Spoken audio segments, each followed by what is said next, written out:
All right, here we go. We are live. How are we all doing tonight? How is everybody? It's Wednesday again. Just seems to roll around really quick, doesn't it? Just seems like every week we have a live stream and then, you know, kind of feels like a day later and we're back here again. So yeah, how are we all doing this week? Let me know if you guys can hear me okay. Let me know how the sound is and if you need more or less of anything as always. So yeah, bit of a jam-packed week this week. I've got a few different things to talk about and, you know, as always, whatever you guys want to chat about as well. So I can see Peter's here nice and early tonight. Hey Peter, how's it going? I hope you're well and ready for the start. Yes, I am well. How are you? Hope you're doing good as well. And likewise, everyone else out there as well. Hope everyone watching is doing good as well. I'm going to say this at the top of the stream tonight because I always forget as well. Hit that thumbs up button because, like we always say, it obviously helps the magical YouTube algorithm find things. And yeah, give that a smash. So, couple of different things to talk about this week. Obviously, you may have seen the thumbnail and the title for the live stream. So, one of which is a new product, one of which is an event, and I've got a few other cool little bits and pieces to share as well. The Jess is here. Hey, how's it going? Cosmic J is here. Oi, oi. Quicksilver is here as well. I have the same looking guitar on my AM Pro 2 Strat. I've been meaning to install a mint green pickguard. Nice. Those, is that the Aria Pro 2, the AM? Those are really good guitars. I know obviously a lot of the basses are really kind of coveted and sought after, you know, but not many people tend to talk about the guitars as much. But they do make some really good stuff. Aria makes some really interesting products, and yeah, I don't really know why people don't give them as much time as they probably deserve. Peter, looks good, sounds good, I'm fine, thanks. Good to hear. Oh, a Fender American Pro 2. When you said it, a Pro 2, my brain instantly went to those old Aria Pro 2s from the 80s. I'm showing my 80s love here too much, aren't I? Because I just instantly went there. Didn't even consider Fender or anything American. I just instantly went 35 years into the past. Spare a thought for me working late while I listen. Oh, that's a shame. Well, hopefully the live stream helps you get through work a little bit quicker. What time are you stuck in till? Hopefully it's not too late anyway. So yeah, from the thumbnail of this, too long to type American Professional. I don't blame you, man. I don't blame you. I probably would have done a similar acronym myself. And yeah, it's one of those things. So yeah, from the thumbnail, obviously there's a couple of different things to talk about. The first of which is that we're about to have another British Boutique Guitar Festival. So my good friend Mike, or you guys might know him as CGS, he's running the third British Boutique Guitar Festival this weekend. So unfortunately I can't attend the whole weekend this time.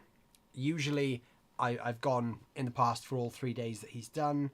Unfortunately, I can only go to the first day for this one that's happening this week because I've got some other commitments. I'm actually taking a rare few days off work, which I don't really do.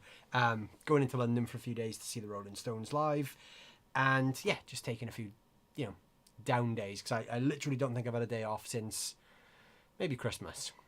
So unfortunately, I'd already planned that weekend before Mike told me the dates. So I will be going for the first day and then letting him and the rest of the guys do what they do for the rest of the weekend.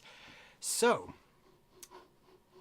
anyone who has seen any of my British Boutique Guitar Festival content, you may be familiar with the idea.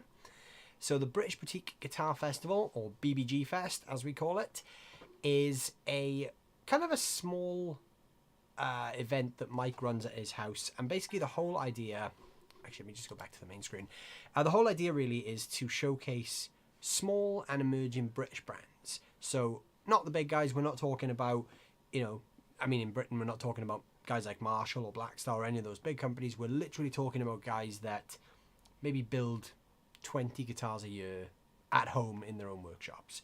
So really it's to showcase these builders who perhaps wouldn't have the reach without these kind of events. So it's a really cool event. For me personally, I love going and just trying loads of really cool stuff. Like I posted a video last week or the week before, some of you may have seen it, on a guitar from a buddy of mine called Blair from a company called Greenheart, and it's got 5 Seymour Duncan mini humbuckers, all of which you can humbucker or single coil split or turn them off. So there was like, what did we work out? It was like 234 or 243 different pickup combinations from the 5 pickups, but Henning broke one of the switches, so we had to make the video with 163 pickup combinations, which, you know, still a lot. So you get to try cool things like that, things that you don't find in the regular stores, and there are a lot of these small builders doing really cool stuff. So this British Petite Guitar Festival is the 3rd one that Mike is doing, and this one, here's who's going to be there. So Mike is obviously going to be there. Some of you guys may have seen Mike's channel, CGS, formerly the China Guitar Skeptic. Henning is going to be there, so I'm looking forward to seeing Henning. I haven't seen him since the last British Petite Guitar Festival, which was in February this year. Now Jake, I don't know. Jake Leigh is a new guy to me, so I'm going to be meeting Jake for the first time, which is going to be quite cool. Adam from Hot Pole Studios, I've done a lot of stuff with Adam at 42 Gear Street. Mike Bradley I met at the first British Petite Guitar Festival, but unfortunately we didn't get to shoot any videos together. Now I know Mike is only there for the first day as well, so hopefully we can get in a room together.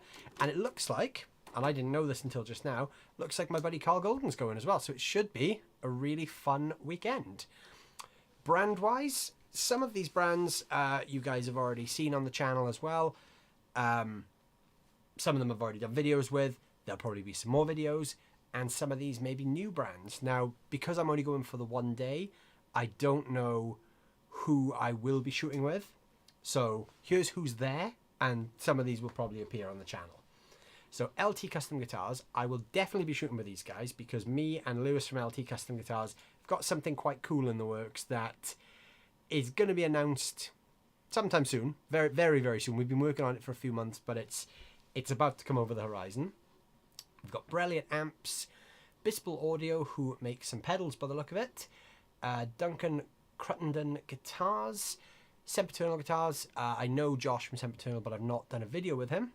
Devil & Sons make some really cool stuff. His stuff is like if guitars were relict at the end of the world. So his stuff's really cool. So hopefully he's there on the Friday.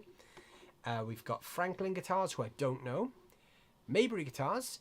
Now, I am actually going to be heading up a day early, so I'm actually leaving Swansea tomorrow because I'm going up to just outside London, and I'm spending a day with Jason from Maybury shooting loads of his videos, or his guitars for videos, which I think will be used for his website. I don't know whether they'll be on this channel or whether they'll be on his channel or whatever, but I've got a day tomorrow with Jason from Maybury shooting his guitars, and then if he's at the British Petite Guitar Festival on Friday as well, we'll probably end up in a room together. Killick Guitars, who I don't know. Secret Swan Custom Guitars, who I don't know. So again, a couple of brands there who are new. And Magma Amplification, who I do know, but I haven't shot a video with.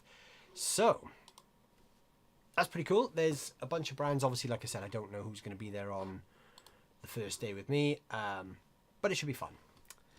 Jake Leigh. Hey, Jake. Good to see you here. I'm looking forward to meeting you as well, because I don't think we've met yet. But yeah, I'm looking forward to hanging out, shooting some videos, and playing some guitar together. I enjoy the chat in the background, looking forward to this. Well, that's good, Jess. Hopefully the chat tonight helps you get through the evening a lot quicker. I enjoy the footage from BBGF, but I could never afford any of the gear on show. You'd probably be surprised, actually, Peter. Some of those guys sell and obviously build things for prices that aren't too dissimilar to what the big the big brands are doing. Like I mentioned that me and Lewis are working on something from LT Custom Guitars, are working on something quite cool. That is going to be way more affordable than what you typically expect that product to be. So the product that we're going to be talking about, and I suspect maybe some of the other guys will end up putting a video out before my actual video on this because I've got a lot of editing to do. But basically, there's a new guitar that he's bringing out, which I've helped kind of piece together, as it were. We've kind of designed it together, and there's a bunch of stuff going on. But that is going to be way more affordable than what you'd expect something like that to be. So that's all I can say for now, but it's going to be really cool. And yeah, I'm really excited to actually see the finished thing, because I haven't seen the finished thing yet. Is that a 70s Tokai? Almost. This is a early 80s Tokai. So this is, I believe, 1983, I think is the year.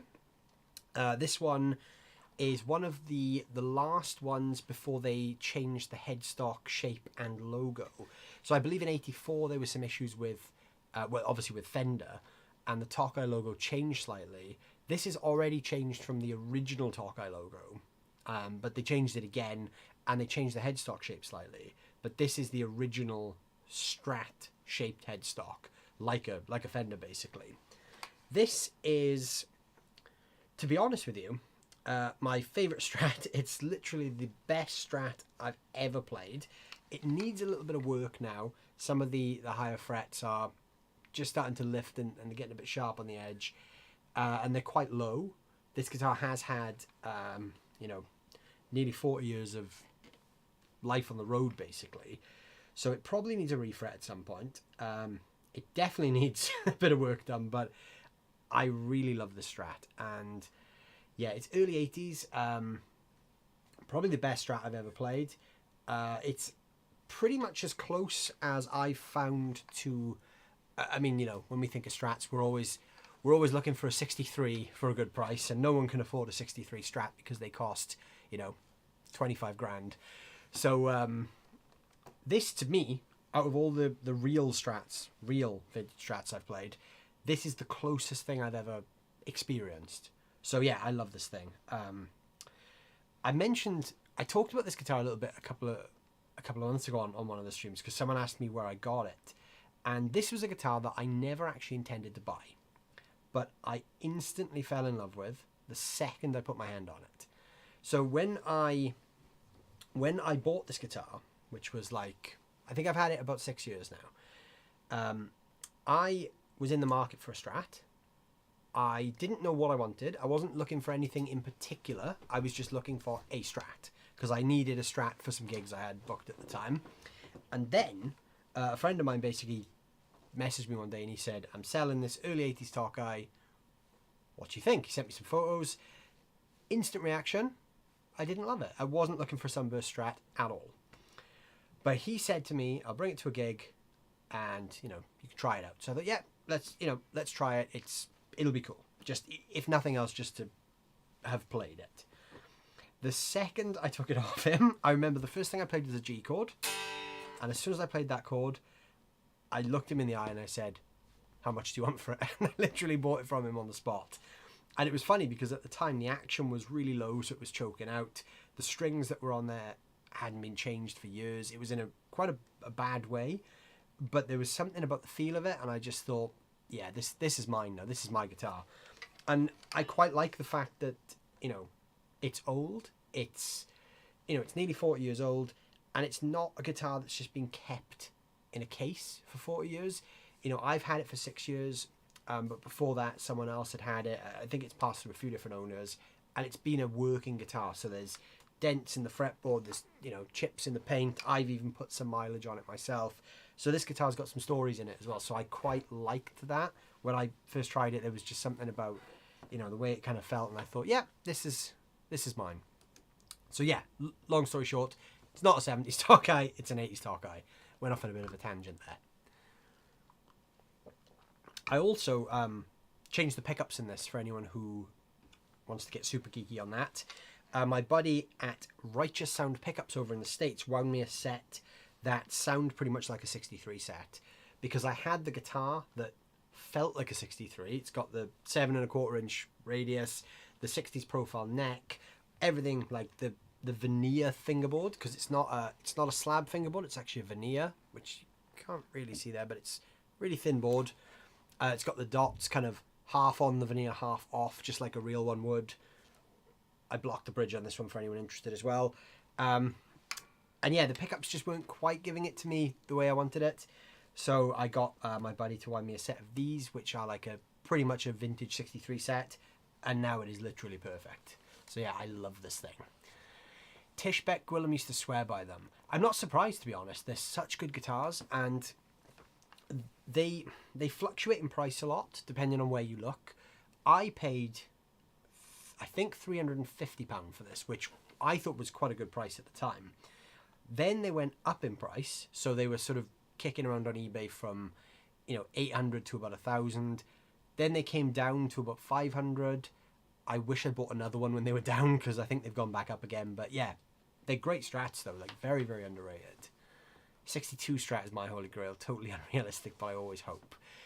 It's just, they're so good. But I mean, I often wonder with the prices why some of them are that expensive, because, I know people who own real deal 60 Strats and they love them. And I know people who've paid good money for those instruments, and we are talking, 20 grand and up for these things. And I know guys who own them and love them and swear by them, but I just think, is it really that much better than other stuff? Like, we can buy vintage guitars for the Mojo without paying the same price as, a high-end car. Like, this has got tons of Mojo and I paid £350 for it. My 80s Kramers have got tons of Mojo and I paid 200 and something pound each for those things. You don't have to spend, tens of thousands of pounds to get a guitar that's got that vintage vibe. But I agree with you though, if I had the money, I probably would be one of those guys. Well, in fact, I'm not even probably, I would be. If I had the money, I would be straight on reverb.com and I would be buying left, right and centre all the vintage instruments, just because it's good for the Instagram likes as well. I've also had vintage Talkers recommended to me in lieu of 60 Strats. Yeah, I mean, I've got a friend who has a 63 and we literally looked at these things side by side and yeah, there's no difference. The construction's the same, the materials are the same, the feel is the same. Obviously the big difference is this is made in Japan and the real one's made in America, but in terms of everything else, it's, for all intents and purposes, it's pretty much the same thing. I changed the pick guard as well. That's not the original pick guard. That was my John Mayer obsession that needed to have that on there because it didn't look right without a tortoiseshell guard. Looks great, man. I have my Player Plus Strat. I play it every day. Your Player Plus looks really cool as well, Philip. I've seen a few pictures and videos of that on Instagram, and it looks really good. I bought a made in Japan Shell Strat back in '96. She's a beauty. The second-hand price quite surprised me. The made in Japan stuff is just, I mean, it's so good. I really wish more people would give it a chance. There's definitely, we've all done it before, but there's always this kind of thing where a lot of people think that the American stuff is obviously the best stuff. And I always think Japanese stuff, especially from the, late 70s, early 80s, and the 90s, massively overlooked. You can get some absolute bargains if you look in that world. You can get guitars that easily compete with and sometimes even outperform the American stuff that's going to cost you. I mean, let's say I paid £350 for this, which is what I did pay for it. If I bought the equivalent 63 Strat American, I'd be looking at probably 25 grand. Is there £24,700 difference between this and the American one? Probably not. What are we paying for there? It's the prestige of owning a 60 Strat. So yeah, the Japanese stuff people need to give more of a chance to, I think. Peter hasn't played guitar over a week. Go and sit on the naughty step. Yeah, you should. Peter, you should be you should be ashamed of yourself and you should go and hang your head and play guitar. That's a good way to get over the shame of not playing. Pick the guitar up and play. It's such a hassle to import it, the Japanese stuff. Yeah, I mean, you're not wrong with that because obviously this had been in the country for a long time by the time I came into possession of it. So this would have been imported, way before all the current import and export regulations and stuff. Now I do kind of see, you look on eBay and you see these kind of things and people are looking at, £200 shipping plus, 20% import tax, but you can get lucky sometimes. I bought this locally, so it's always worth keeping an eye out. Even though they can be a pain to import, it can sometimes work out. I mean, even if you imported something like this and you paid around about this kind of price for it, it would still work out cheaper than 63 Strat, so you could always look at it that way too. Agree, Japanese made are amazing quality at a 90s made in Japan Strat that sounded and felt spectacular. Likewise, a 90s Mexican Strat, which was perfectly good though post CBS. Yeah, I mean the Mexican stuff gets a lot of unnecessary flack. I think people like to slate it because it's not American. It's kind of like I'm saying about the Japanese stuff as well. People have this idea that because it's not made in the American factory, that it's an inferior product.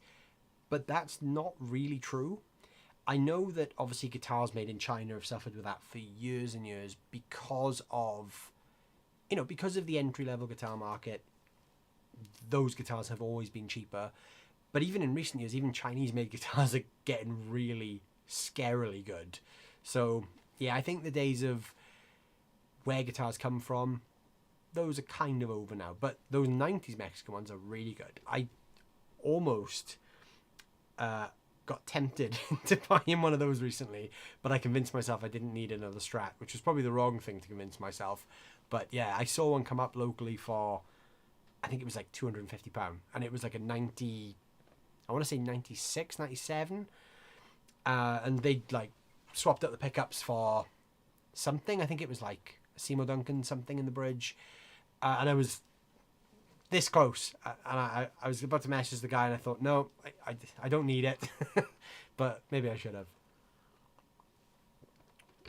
Philip Michael, thanks. Yeah, it's great. Yeah, that's a great Strat you've got. It looks like a keeper as well, because I know you've been on a bit of a quest recently to kind of find the right guitar for you, but that Strat, you do seem to be bonding with that from what I've seen. Miranda, hey Leigh, made in Japan guitars are great. ESPs and Fender Strats and Tokai, of course, have several ST62. They're great almost on CS level, and the fretboard except the switch and pots.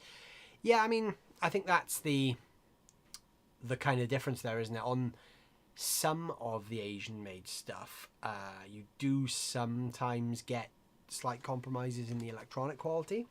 I mean, that's the whole reason I changed the pickups on this.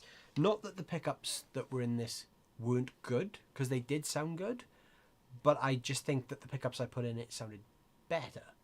So the pickups that came with this were good Strat pickups. They sounded good, but I think I was chasing something very specific, and I was chasing the sound of what this guitar is meant to be, which is like a 60s Strat. And the pickups in it were a bit more, like they sounded to me a little bit more muffled, like they were almost too dark.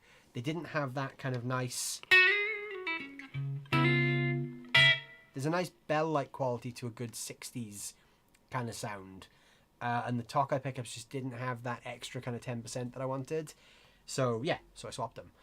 I've still got the original switch and pots in there, and that switch is actually surprisingly quiet given the age and the use on it.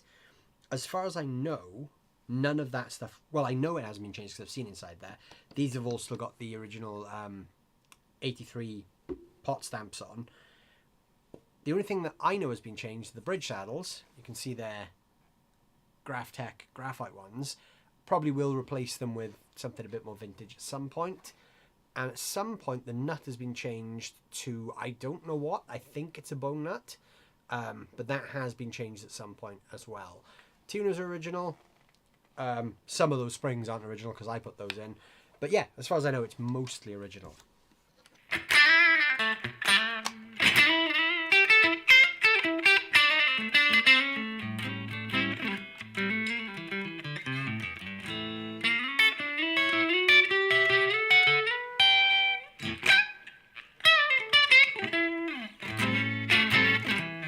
I always forget this thing doesn't have 22 frets.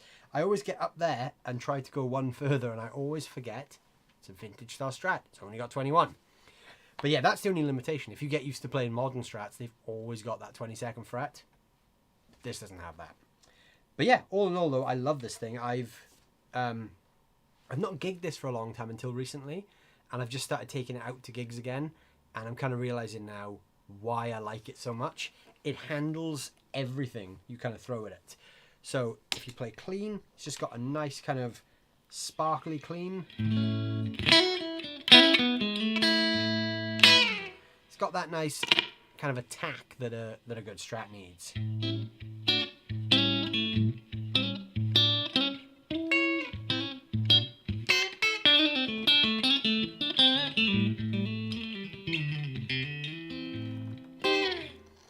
But then obviously when you put a bit of drive into it, I'm using the Wampler Bell at the moment.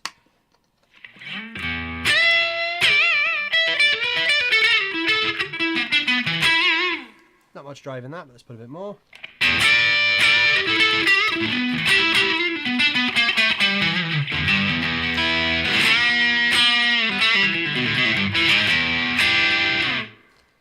Handles that really nice too. So yeah, it's super, super versatile. But yeah, I'm a big fan of this. I've just started gigging it again, and yeah, instantly remembered why I like it so much. It just plays so good, even though it's got faults, just works. Okay, so I said I've got a couple of cool things to talk about on this show today, on this stream today, not the show. I don't know why I said show. So, first thing I'm going to show you quickly is a really cool pickup product that I've been just shooting videos on this week. I haven't launched the videos yet, but I'm going to be launching them over the next few days. They're queued up and ready to go. So, anyone out there who plays guitar, everyone watching, if you've ever gigged, you may have found yourself in a situation where you've needed something more than what you have. So I tend to gig with Strats, and sometimes I have a song in the set that is, you know, I need a humbucker for this. And my go-to solution for that for all these years has either been to have a really dark sounding overdrive on my board, or to turn the tone control down on the pickup. So I'm kind of simulating the low end, or removing some of the brightness of a single coil to try and fatten it up in the mix. So the reason I'm saying this is because I've got two pedals in my hand. You can't see them because they're just out of shot, that I've just shot a video for, and these pedals actually change the way your guitar pickups sound. And I was a bit skeptical at first, but they actually sound really good. So these things, which you're going to be seeing a full-length video on very soon, are called Recoil, and there's two of them. There's a white one and a black one. They're from a company called Keystone. So the black one takes a single coil pickup and makes it sound like a humbucker, and the white one does the opposite thing. The white one takes a humbucker and makes it sound like a single coil. So I don't really understand the magic behind this, but basically I don't think it's digital. I think it's all done with subtractive EQ. But basically what happens is it transforms the sound of the pickup, which is incredibly useful if you're a gigging musician and you can only take one guitar. So the guys at Keystone are really good at creating these products that make something sound like something else. They have a bigger version of this which has tons of different pickup options, which is called the Exchanger. But they've come up with these two really cool ones, and these I believe they're actually already for sale. And they're like 99 euros each. Insanely good value. All the parts are sourced locally to the south of France. The enclosures are 3D printed. The instructions are even printed on the back, so they don't have to actually put anything in the box that doesn't need to be there. I've been really surprised by these things. So this one especially, this is going to end up on my gig in Pedalboard, because I gig with Strats, but there are like 3 or 4 songs in the set I need a humbucker for. This thing is going to be a lifesaver. So, I should show you, actually, it's only got one control as well, which is gain. So the gain control is really cool. I talk about this a lot in the demo that you'll be seeing in the next few days. But you can use the gain to either just level match it with your signal, or you can actually add gain, so it kind of drives a bit harder as well, which is really cool. So I'm going to plug it in. It works best with a bit of drive. So let's say we're on a bridge single coil of a Strat.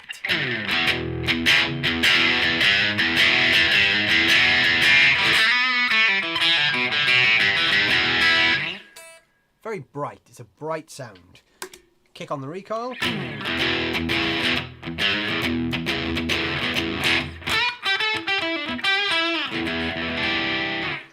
And it really just fattens it up. And then obviously if you crank the gain,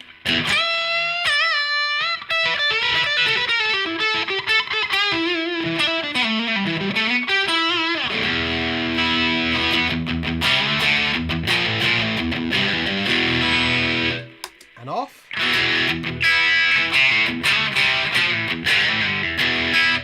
On.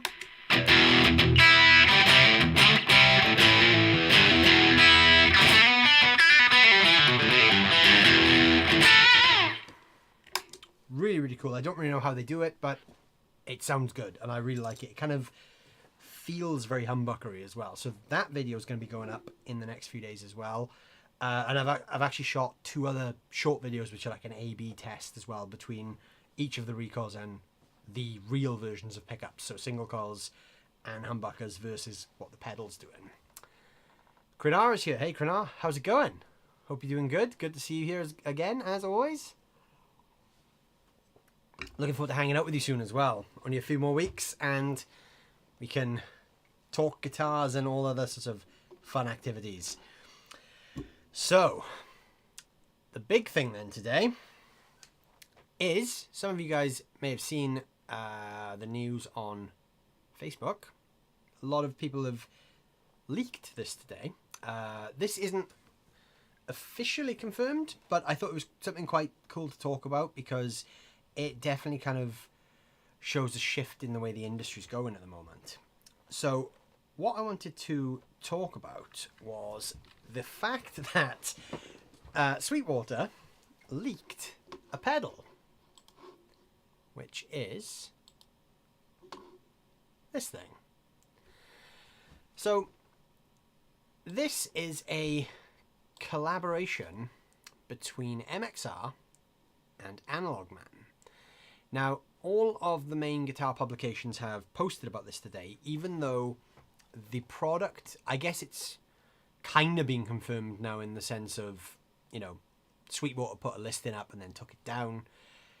So what we're going to get at some point this year, no idea when, is a pedal from MXR, which Mike from Analog Man has worked with them to design.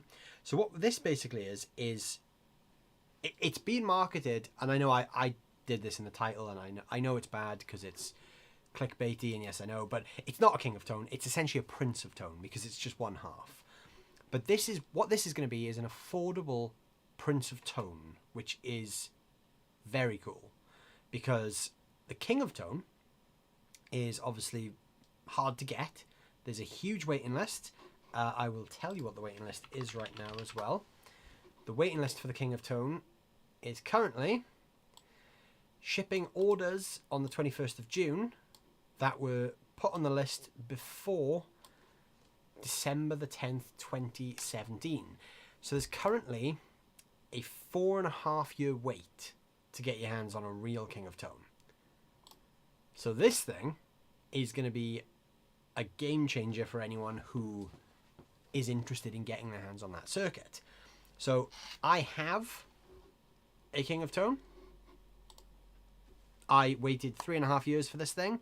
I actually joined the list. That actually said the list is currently up to December 2017. I actually joined the list for this in March 2017. So actually, and I got this in 2020. So actually, I waited 3.5 years for this. The list has only moved 6 months in the 2 years since I got this pedal. So yeah, there's a big wait for these things at the moment. 3.5 years I waited. I think it was worth the wait. I really wanted to have one. I wasn't kind of hung up, you know, and I need it. It's essential. I just put my name down on the list and thought when it comes up, I will get one because I can, because I have now reached the top of the list.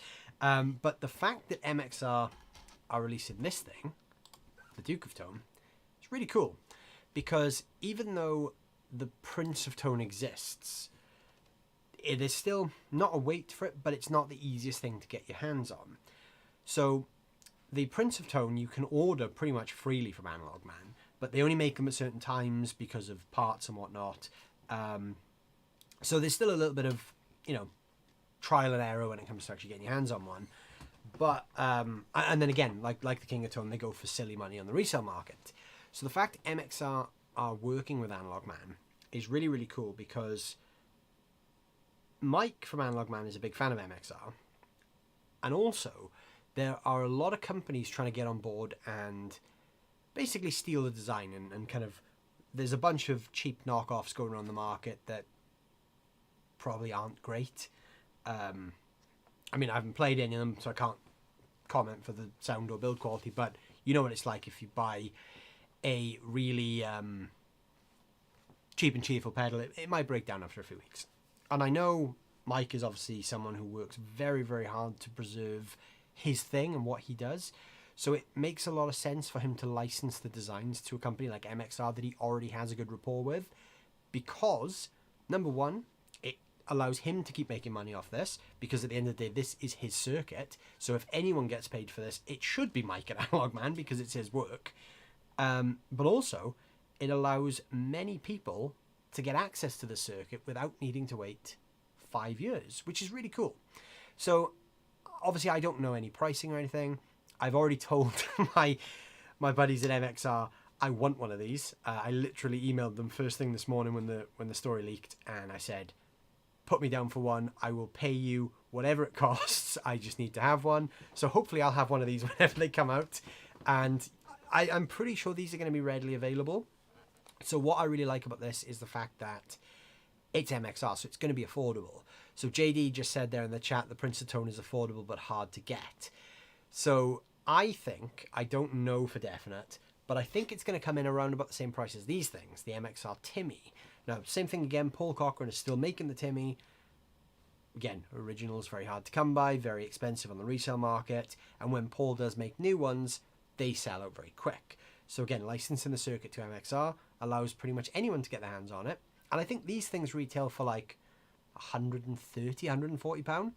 So my guess is that the Duke of Tone is going to be in the same ballpark, price-wise. It's obviously going to be a mini pedal like this. I think we'll be looking at about that price point as well.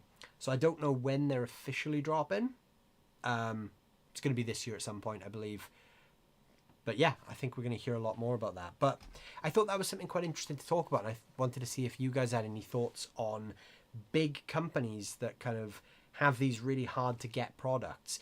How do you feel about them licensing those designs to companies like MXR who can mass produce those products in order for not only the builder to keep making a living off it, but also to make that product more widely accessible? What I think, my opinion is, if the Duke of Tone is affordable, it will allow a lot of people to buy it, a lot of people to get that tone, but then also that will have a knock-on effect for Analog Man, because the chances are they will probably then see an increase in orders for the real thing. So it's kind of win-win. It's almost like a free sample. Like, here's a little bit of what we do in this MXR pedal, and if you want the full thing, come over here and put your name on the list. Obviously, I don't know how much that list is going to grow, because it's kind of sitting around the 5-year mark now, which is quite worrying. I actually rejoined the list when I got my King of Tone, because you're allowed to join the list 4 times, I think. And I actually put my name back on the list when this one arrived in 2020, just because. And when my name eventually comes up, probably in like 2028 or whatever, you know, I'll buy a second one just because. I do like this pedal, but I do kind of, I've got to, right, pick my words carefully here. I love this thing, but I don't like gigging it because, and this is really annoying because this is the whole reason I bought this thing. The reason that I wanted a King of Tone is because one of my favorite drives is this thing, the Marshall Bluesbreaker. Now, this isn't a Bluesbreaker clone, but it does this thing really well. So I picked this up before the price boom. I paid like £100 for this off a friend. I love this thing, but this is like 35 years old. The switch is a bit flimsy, the pots crackle, and to be honest, I just don't like taking it out to gigs because of the age. But I love the way it sounds. So to me, the logical thing was, let's get one of these. It's going to be more robust. It's going to be able to take gigging a bit more. Good solid switches, and it's 2 of them in one. I got this, and then the waiting list grew more and more, so now I'm kind of reluctant to take this out to gigs because of the rarity of it, because it sort of, you have to wait years to get one. So I really like the idea of the Duke of Tone, because I could literally get this sound for a pedal that I wouldn't mind if it got broke. thinking about, you know, I wouldn't intentionally break it, but you know what I mean. If you're a gigging musician, you don't want to take things out that are going to get destroyed. So if a £130 MXR pedal got stolen or broke down on a gig, it's not going to hurt me as much as something like this breaking down or something like this breaking down. So yeah, it's quite an interesting conversation piece. Big brands, licensing stuff. Like, it worked really well for Timmy. This thing is awesome. It sounds just like the real thing. And yeah, I think this worked really well for Paul Cochran, because I know he's making another bunch of real Timmys at the moment. So it obviously reignited something somewhere in guitar players where they thought, we've tried that, now we want the real thing. Glad I sold my Sunface when I did to help buy a car. These new clones and licensed clones are very good now. I think that's, you've hit the nail on the head there, Brian. It's the licensed clones. So there are obviously always going to be knockoff clones. Like, we know that. That's how this market works. But the licensed clones, I think, are where it gets really interesting, because those are the ones that the builder has been involved with the process of. So Mike would have been involved with MXR while putting the Duke of Tone together, and that's where it gets interesting, because it's going to be the real deal then, and that's when we know it's going to be a good sounding pedal. So yeah, I can't wait to get my hands on one, and I think there's going to be a lot of interest when those things hit the market. I think they'll be about £130, £140. So if anyone's interested in that sound, I would probably urge to pre-order that thing, because I reckon the first batch is gonna go pretty quick. There's me thinking they'd sent you a pre-release Duke of Tone. Oh man, I'd love it. I don't. To be honest, I don't even think they're gonna arrive in the UK until the end of the year. That's the sort of vibe I'm getting. They're not. No one seems to know when they're coming yet, so they're definitely not imminent. This isn't going to be landed on anyone's desk in the next few weeks. I think maybe towards the autumn we might see something, or at least we'll know a release date or something. Usually, when it comes to all the release videos I've personally done, when I've had a new product from, and I can actually say this from MXR, when I've had products from MXR which have had release embargoes on, which basically means can't release the video before a certain date, because that's the day the product's officially out, or in some cases even announced. MXR tend to not give too much notice, and I don't mean that in a bad way, but I've had instances where, like the last one I did for them was the MXR Power 50, which was the Tom Morello overdrive, which is there. That red thing right there. It's like a JCM 900 in a box, basically. Really great sounding Marshally drive pedal. The embargo for that was set on 1st of January this year, so nothing could go up before the 1st of January because they hadn't even announced the product. I got the product to shoot on like the 20th of December. So it was up to the wire, you know. It was, you know, here's the product. 2 weeks and then it's out. So when these things do drop, we may only know 2 weeks beforehand in the YouTube world anyway. So yeah, it's gonna be some point later this year, I think, based on the fact that no one knows yet. But yeah, we will see. I can't wait though. My King of Tone is mostly sleeping safely in the box. The D&M drive is a great affordable alternative, along with OCD, various Boss, and the Dirty Shirley, my favourite overdrives, but the Duke is interesting. There's a few people who seem to say that they have King of Tones and they don't use them. And I'll be the first to admit, when I got mine, I don't know what I was expecting. I think maybe an element of the hype, in that everyone had said this was like the best pedal in the world. The first time I plugged it in, it was almost like, okay, it's not quite what I expected. It probably took me, once I'd gotten over the hype of having a King of Tone, because the first week you have it is just like, oh my god, I have a King of Tone. Once I'd gotten over the hype of having a King of Tone, I kind of thought, well, this doesn't actually sit as well with my rig as I thought it did. So it actually took me a while to kind of dial it in properly. Now, I love it now because now I understand how to use it. But when I first got it, it was like, oh, okay.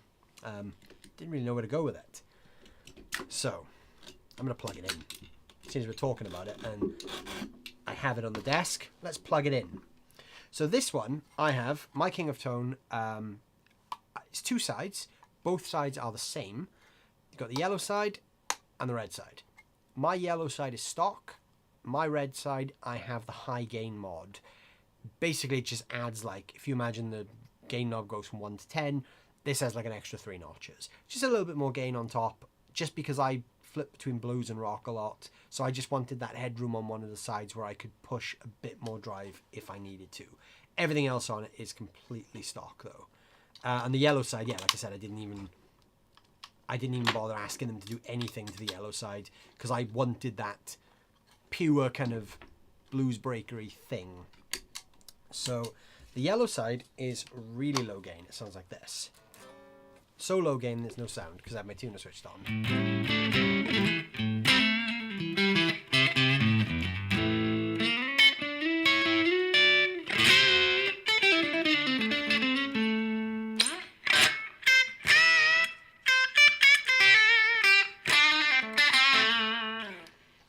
So it's quite pokey, and the tone controller is actually only on like 4. I actually run the tone quite low on this when I play with strats. About there, so that tone control is less than a quarter of the way up.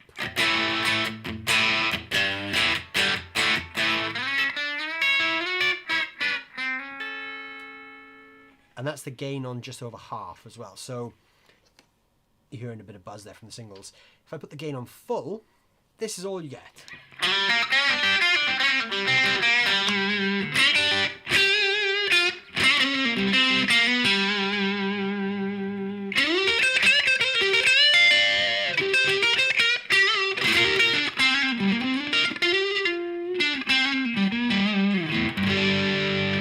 So that's not a high gain chug along thing. It's just a nice kind of bluesy drive. And then the high gain side, because it's got the extra notches on the gain, it's a little bit louder as well. I'll put the gain on full so you can hear it first of all. This is the max gain.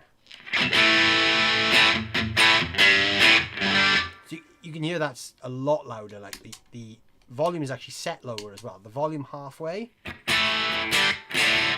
on the yellow side, the volume less than halfway on the red side, much louder.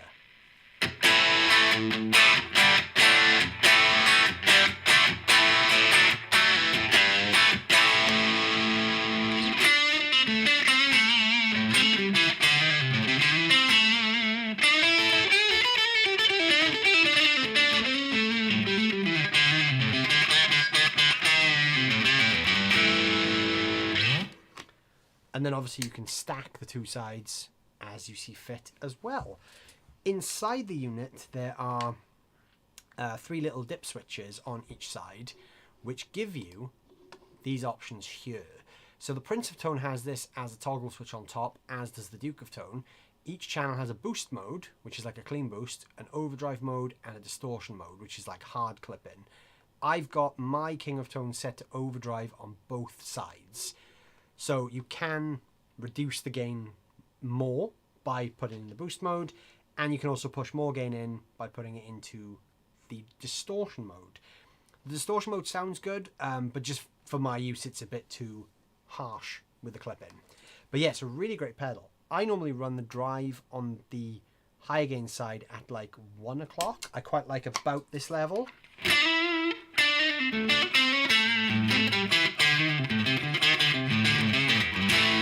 Because there's enough bite there when you play with the Strat, but then obviously if you put humbuckers into that, there's a bit more kick. But then you can also stack them, so if you stack them both together, a bit more gain on the yellow side.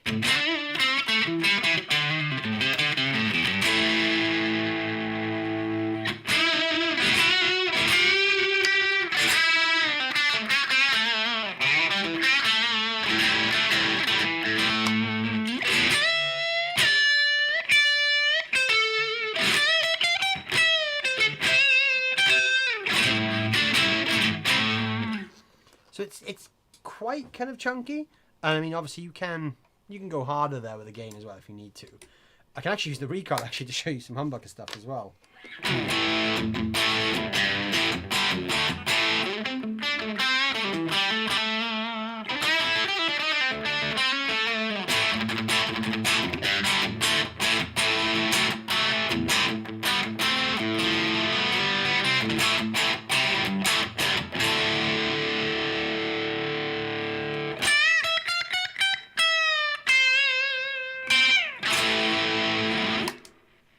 So yeah, there's some really cool tones in the King of Tone. It took me a while to figure out that it doesn't just sound perfect out the box. It takes a bit of, you know, tweaking and dialing in to get it spot on. I thought the D&M was based on quite different parent designs from the King of Tone, but you've got both, so I won't argue. Do you know what? The D&M drive is one that I've actually... I've never tried one. I know a lot of people who have tried them and love them. I personally have just never had the opportunity to try one. And I would really like to, because they're meant to be great. So I would really like to get my hands on one at one point. Marty McFly is here. Hey, how's it going? Good to see you. Brian at MXR makes great stuff like the phaser, compressor, tremolo. Shows what happens when you have a guitar guy in charge with their acquisition of other brands like Dunlop. Hopefully they make a new Rotovibe.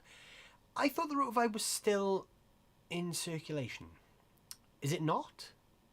Why did I think it was still in circulation if it's not then? Or maybe I'm thinking of something else. I'm sure there was a product when they did the mini Hendrix range of those like these style pedals, but all with Hendrix branding. I'm sure there was something. It was probably a Univibe actually. I'm probably getting my vibes wrong. So yeah, ignore me. I'm probably talking about the Univibe, not the Rotovibe. What chain are we hearing the guitar and effects through? You are hearing the Blackstar St. James 6L6. It's really hard to point in reverse on camera because I'm looking at a mirror image of myself.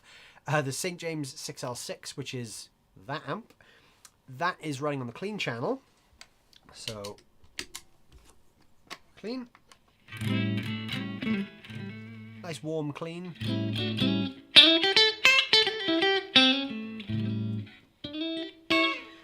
All the reverb is built into the amp as well. The rest of the chain is I'm going from that into this thing, which is the 2 notes Torpedo-Captor X, which is an IR loader, and I'm running an IR set to preset 1, so I think that's like an IR of like a Bassman 1x12 in a big studio. I think that's what I'm using. Nothing too fancy, just because it's just a nice kind of neutral speaker that I like the sound of. So yeah, basically amp, 2 notes Captor X. It's completely silent in the room. You're hearing the Captor X plugged straight into my computer via an XLR cable, so there's no actual sound coming from the speaker because I've got it disconnected. Usually, if you watch any of my live streams, if you watch all my live streams actually, and 98% of my videos, I'm usually going through this thing rather than playing an amp in the room, just because, you know, I've got the amp cranked, so it's like a 50-watt amp and it's turned up 3/4 of the way. But in the room, that's what you're hearing, literally the sound of the strings in the room. Even my studio monitors aren't even on because I'm hearing it on my in-ear monitors. So yeah, it's completely silent in this room other than the sound of the strings. And that's it. When I do humbucker stuff, it's going through the black recoil that's on my desk that I was talking about earlier. That's just transforming the single coils into a humbuckery sound. That is going into the King of Tone. The King of Tone is going into my Boss TU2, which has a dodgy cable, as you can hear that. My trusty Boss TU2 that is seemingly not being very trusty at the moment. And that's going, yeah, straight into the amp. So guitar, recoil, King of Tone, tuner, amp, 2 notes, you. And that's it.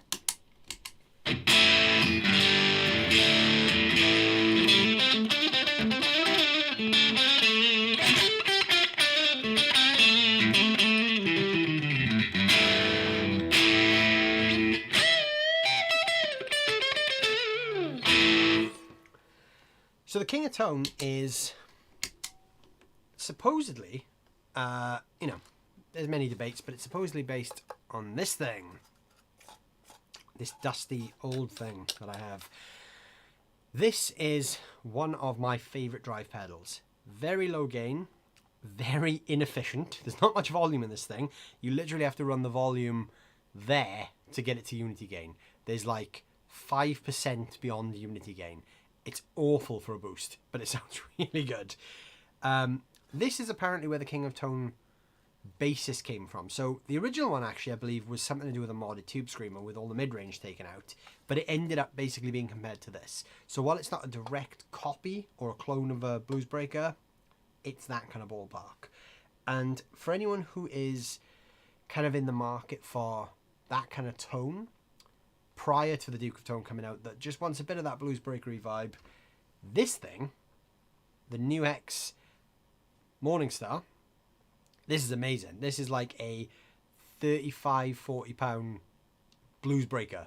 One of the best sort of cheap and cheerful clones I've ever heard of it. So I'm going to plug this thing in now so we can hear the difference between that and the King of Tone.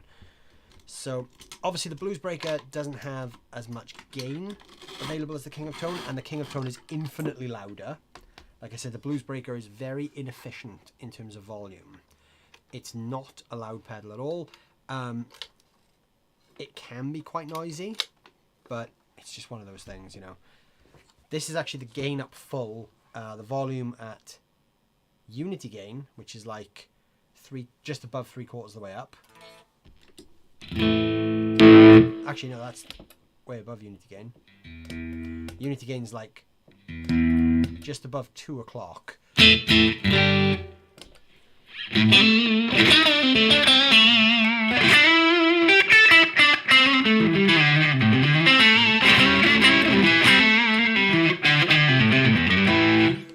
That's the gain on full. Like that's all the gain you get.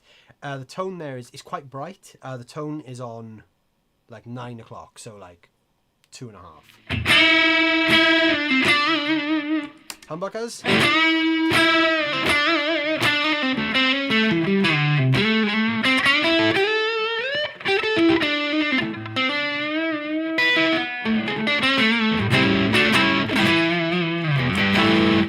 Very unforgiving. I played a couple of bad notes there, and that really shows the bad notes off. The blues breaker kind of comes alive with humbuckers, I think. So, gotta have classic PAF style humbuckers for a blues breaker. This is the Stanford Crossroads Marquee. Really cool Les Paul style guitar that just happens to be hollow or semi-hollow.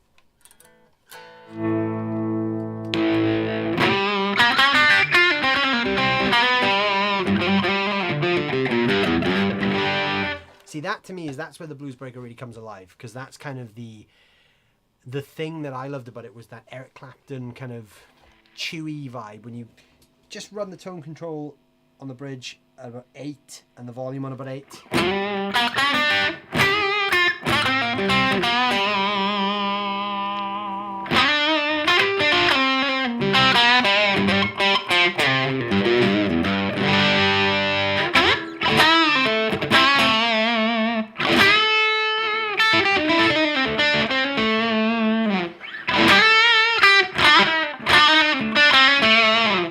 So again, not a ton of gain there. That's with the gain on, well, literally max. That's the most amount of gain you can get from a blues breaker.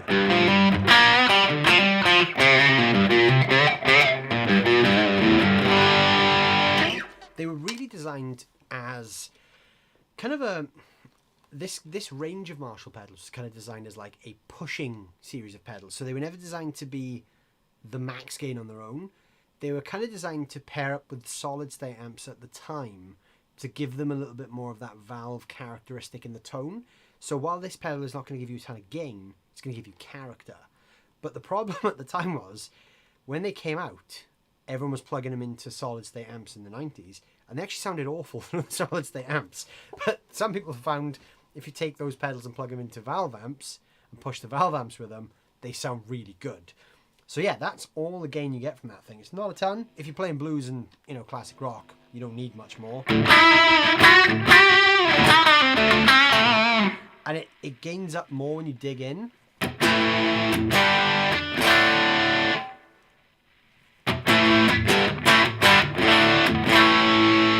And if you crank the master, it's quite responsive as well. You can hear it's noisy though. When my guitar's on, it's quite noisy. There's a natural hiss from the pedal.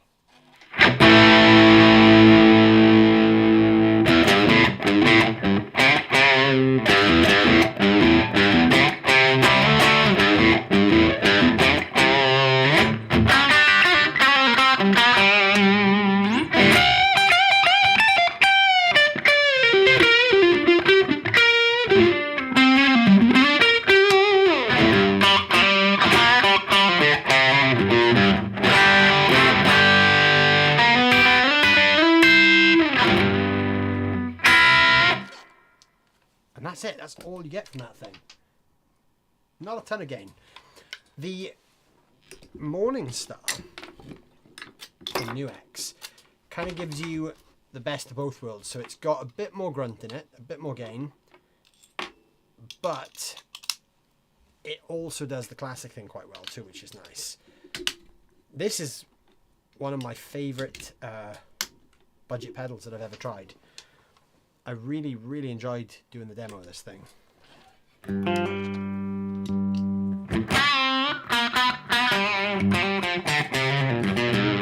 So that's the gain on like 2 o'clock. So max gain on this is a bit more. You can hear the noise.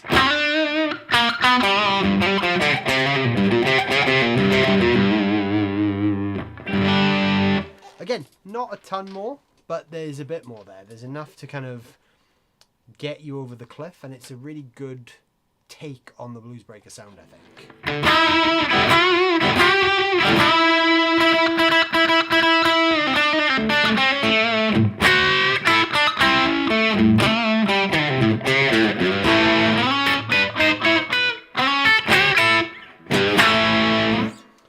Yeah, I'm a big fan of that thing. Very affordable as well. So that's really good if you're looking for like a cheap alternative into that King of Tone world too. D&M, when I first got one, I couldn't get a bad sound out of it. Well, maybe if I'd really tried. Maybe if you turned everything up full, then it would probably, I don't know, maybe it would still sound good. I don't know.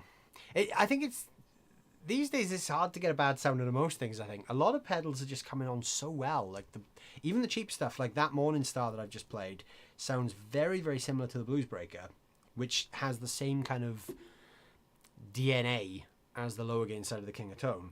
And they all kind of sound in, 95% of the same ballpark. In a mix with a band, you'd never know the difference. You literally have to be someone that picks tone apart to really kind of spot some of those differences, I think. Miranda, yes, you're right, they do sound different. The D&M allows much higher gain stacked and is more versatile in my opinion. Even tough, I have one side higher gain King of Tone, both great pedals. Yeah, I think they're different beasts as well, aren't they? I think if I remember right, isn't the D&M drive, one side is it not a tube screamer? Because there's like a boost side and a drive side. And I'm sure the boost side is like tube screamer-ish. And then the boost side is obviously like a boost, which is designed to push the other side. It's a much lower gain side. Maybe I'm wrong, but that's what I understood that pedal to be. Nice one gives us a bit of perspective at this end. Yeah, I mean, there's so many products out there now that are good. Like, you don't have to spend tons of money anymore, I think. That's the cool thing. Like, I've never really spent big bucks on some of these things. Like, these, if you look on the resale market, go for silly money. The last I saw, these were going for about £400, £500 in the UK. I paid like £100 for this from a friend. So would I have bought this if it was £400-500? Probably not. I probably would have gone up to about 200 and then kind of maybe shelved off around there. As much as I wanted one, who can justify spending that kind of money on it? The most money I've ever actually spent on a pedal is actually this. And these actually aren't as much as you'd imagine they are. So the actual King of Tone itself costs like, I think it's like $220 now. It was $200 when I bought it, but they're like $220 now because of part shortages and whatnot. Mike had to put the prices up a little bit. So $220 for something that is essentially one of the most sought after products in the guitar market. That's a pretty good price, other than the 508. What I got stung with was the shipping and import to the UK.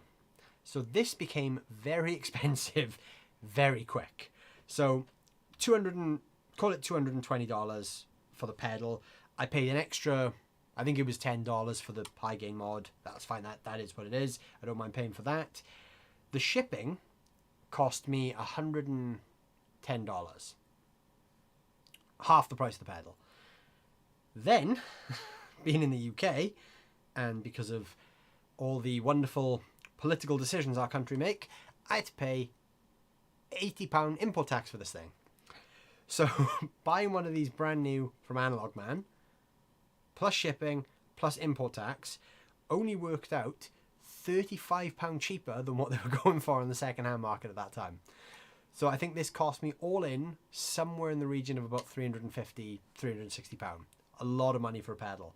Way more than I hoped to pay.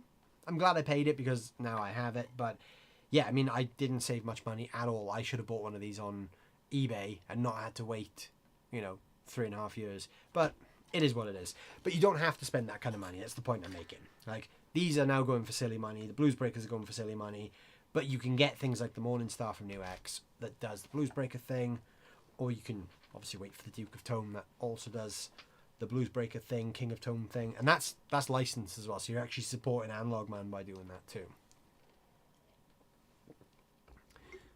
And to add, the King of Tone is also versatile when you fiddle with the dip switches inside. Yeah, that's true. I mentioned the dip switches earlier because I've got mine set to overdrive on both sides. And obviously you can get a lot more grunt out if you put the distortion side.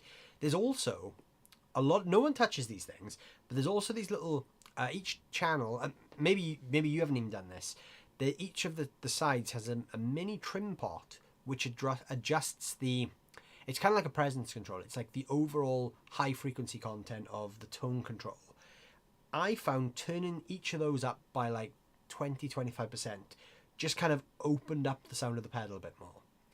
It didn't give it more headroom, because that's the wrong term to use, but it kind of made the sound a bit more airy and open, because a lot of people complain that the King of Tone is a dark or muddy pedal.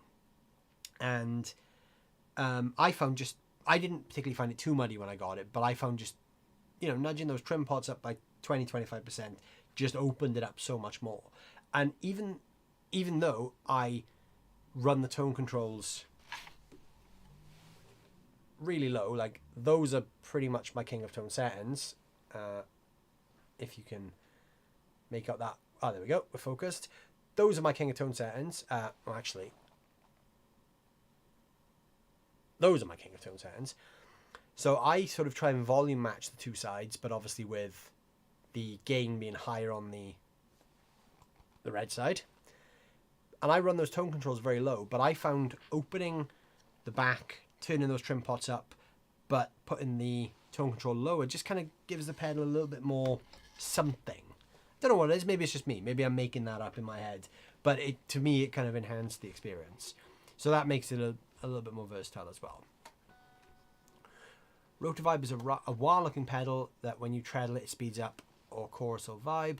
Zach had a signature model and Mars Volta used it. Dunlop had the purple trem, but the cool one is the wah-looking version. I didn't know Zach had a signature Rotovibe. I knew he had a signature wah, but the Rotovibe is quite cool. I don't think I've ever seen that, but I'd be quite interested to see what that's like. Great demo of the Blues Breaker. Thank you. Hey, Sarang, how's it going? Coming over from the Guitar Stories podcast. Yes, Andy has done his live stream on my night. Andy usually does Guitar Stories on a Tuesday night. And I noticed just as I was going live that he'd gone live tonight. So I'll be pulling him up about that one. MXR seems to have hit a great niche, first with the Timmy and now allegedly with the Duke of Tone. I'm so in for getting the Duke of Tone.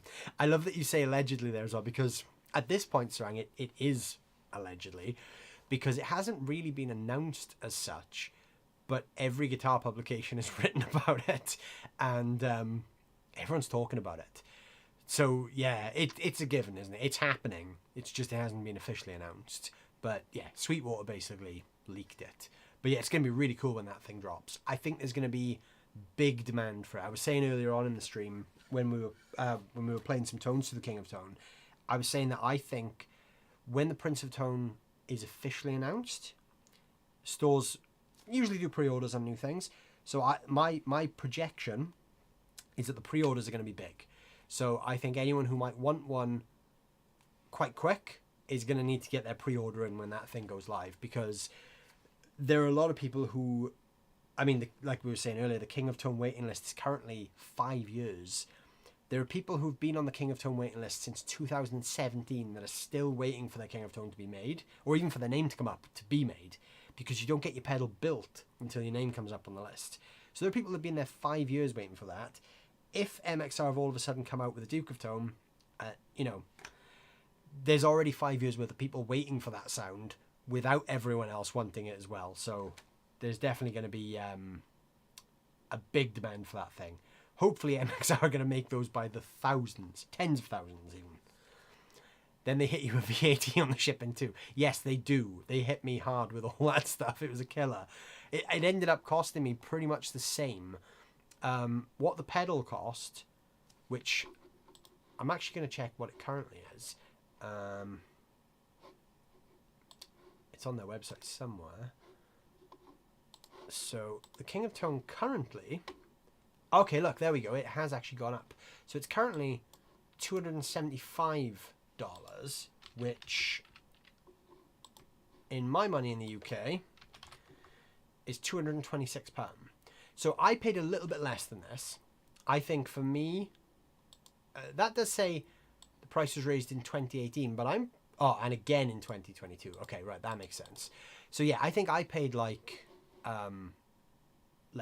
230 something pound, I think, or maybe a bit less. No, because 275 is 226. Maybe I paid like, maybe it was like 210 pound. I think maybe the King of Tone was like $250 when I bought it. So it's gone up again, obviously, because of the parts. And then, yeah, $10 for the higher gain mod. That was the only mod I had. But yeah, I think that's gonna drive the demand. I think the fact that you have to wait that long, these are going to be popular. But yeah, the VAT worked out that, yeah, what did I pay there? So $250 plus $10. I probably paid like £220, 230, 240. That ballpark, we'll call that. That region of price, I can't remember the exact number, is what I paid for the pedal. And it cost me just under £200 to get it shipped with import duty, VAT and all that stuff as well. So yeah, pretty much double. Gives it more air. It does, yeah, it just gives it that little bit of extra on top. I'm from the States originally, trying to buy or post anything between the two countries is absolute nonsense. Do you know what? I've had things that I've had to get shipped from the States to me that have cost me more for shipping than what the product is worth, which is insane. One of which items is when I did my 5,000 subscriber giveaway earlier this year. One of the products I gave away was a set of Kali Audio studio monitors, and the guys at Kali sponsored the giveaway, so they gave me the monitors for free. And they said the cheapest way to get them shipped to you is to get someone you know to ship them. So one of my buddies picked them up for me, shipped them over, and it would have been cheaper for me to buy the studio monitors here and give them away, because the shipping cost me like £300 or something. Like, not the guys at Kali's fault at all. That's just global economics for you. Kali didn't know it was going to cost me that much. That's just the luck of the draw when you're shipping big heavy things from the States to the UK. I kind of expected it to be like £100 maybe, but it was a bit more. But what are you going to do? The guys at Kali were great about it anyway, though. They sent me like another set of monitors as a thank you for doing that giveaway. So they're really good guys. But yeah, anything you want to ship from the States is a nightmare. I'm going to check out the Morningstar now. I use the Sweet Tea for my TS808 sound, the HX Soul Food JSS for Klon, and I'm debating the MXR Timmy versus the Pure Sky. Ooh, that's... The Soul Food is awesome. I've not tried the JHS modded one, but the original one is really good. Klon clones, again, you have a clone, but New X Horseman, I couldn't remember the name of it then. This is their take on a clone. This actually has a dual function where you hold this switch. If my autofocus will go, hold that switch down, and it switches to a silver clone mode as well. So you've got kind of both the clone circuits in there in one. That's a really good, if you're looking for a clone for like 40 quid, that's a good one. You've obviously got the Soul Food, so you're kind of sorted for that, but that's a good one. The MXR Timmy versus the Pure Sky. Now, that's a tough one. Same circuit. There's a few guys who've A/B'd them. Very favourable results.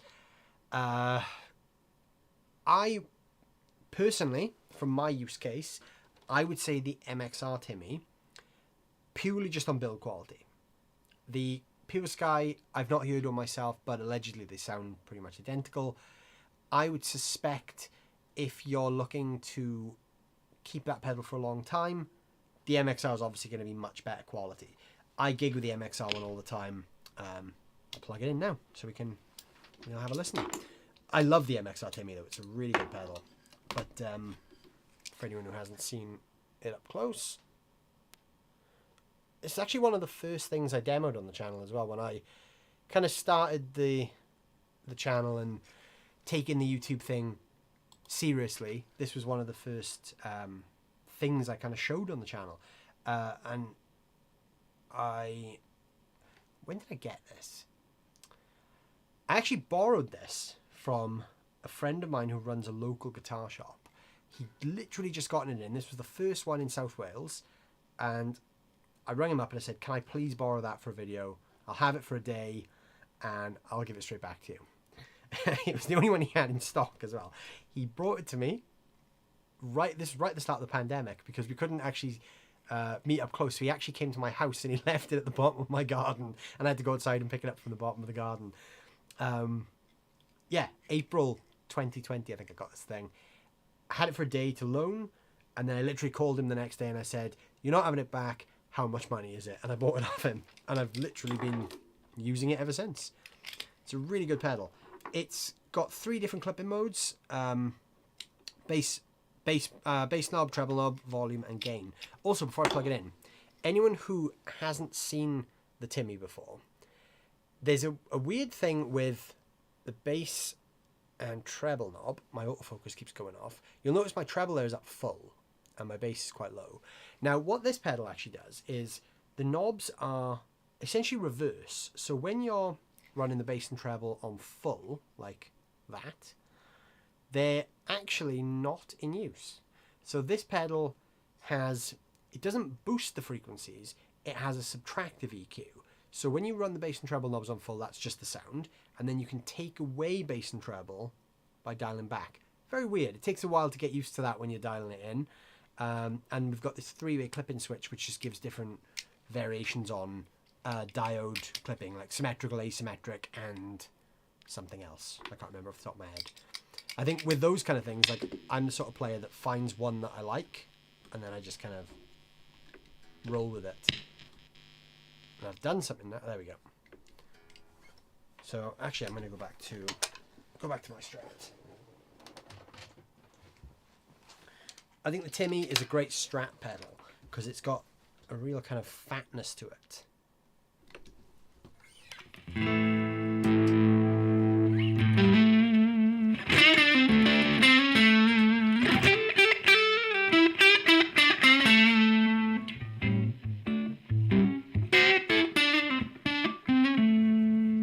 can hear it's kind of like quite chewy in the low end. It's almost like fuzzy.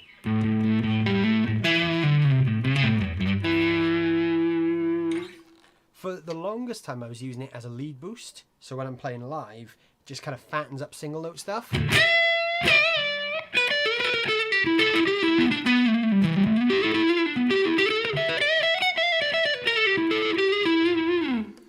But on its own, it's actually just a really good drive pedal. Some of the low gain sounds are really nice.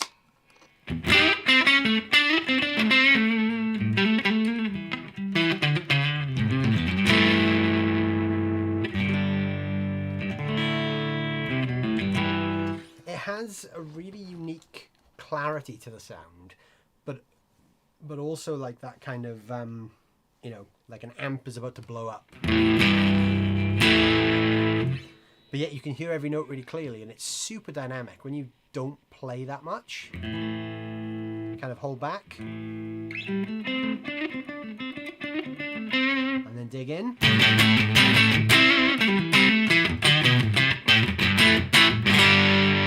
And the gain on that is on less than half.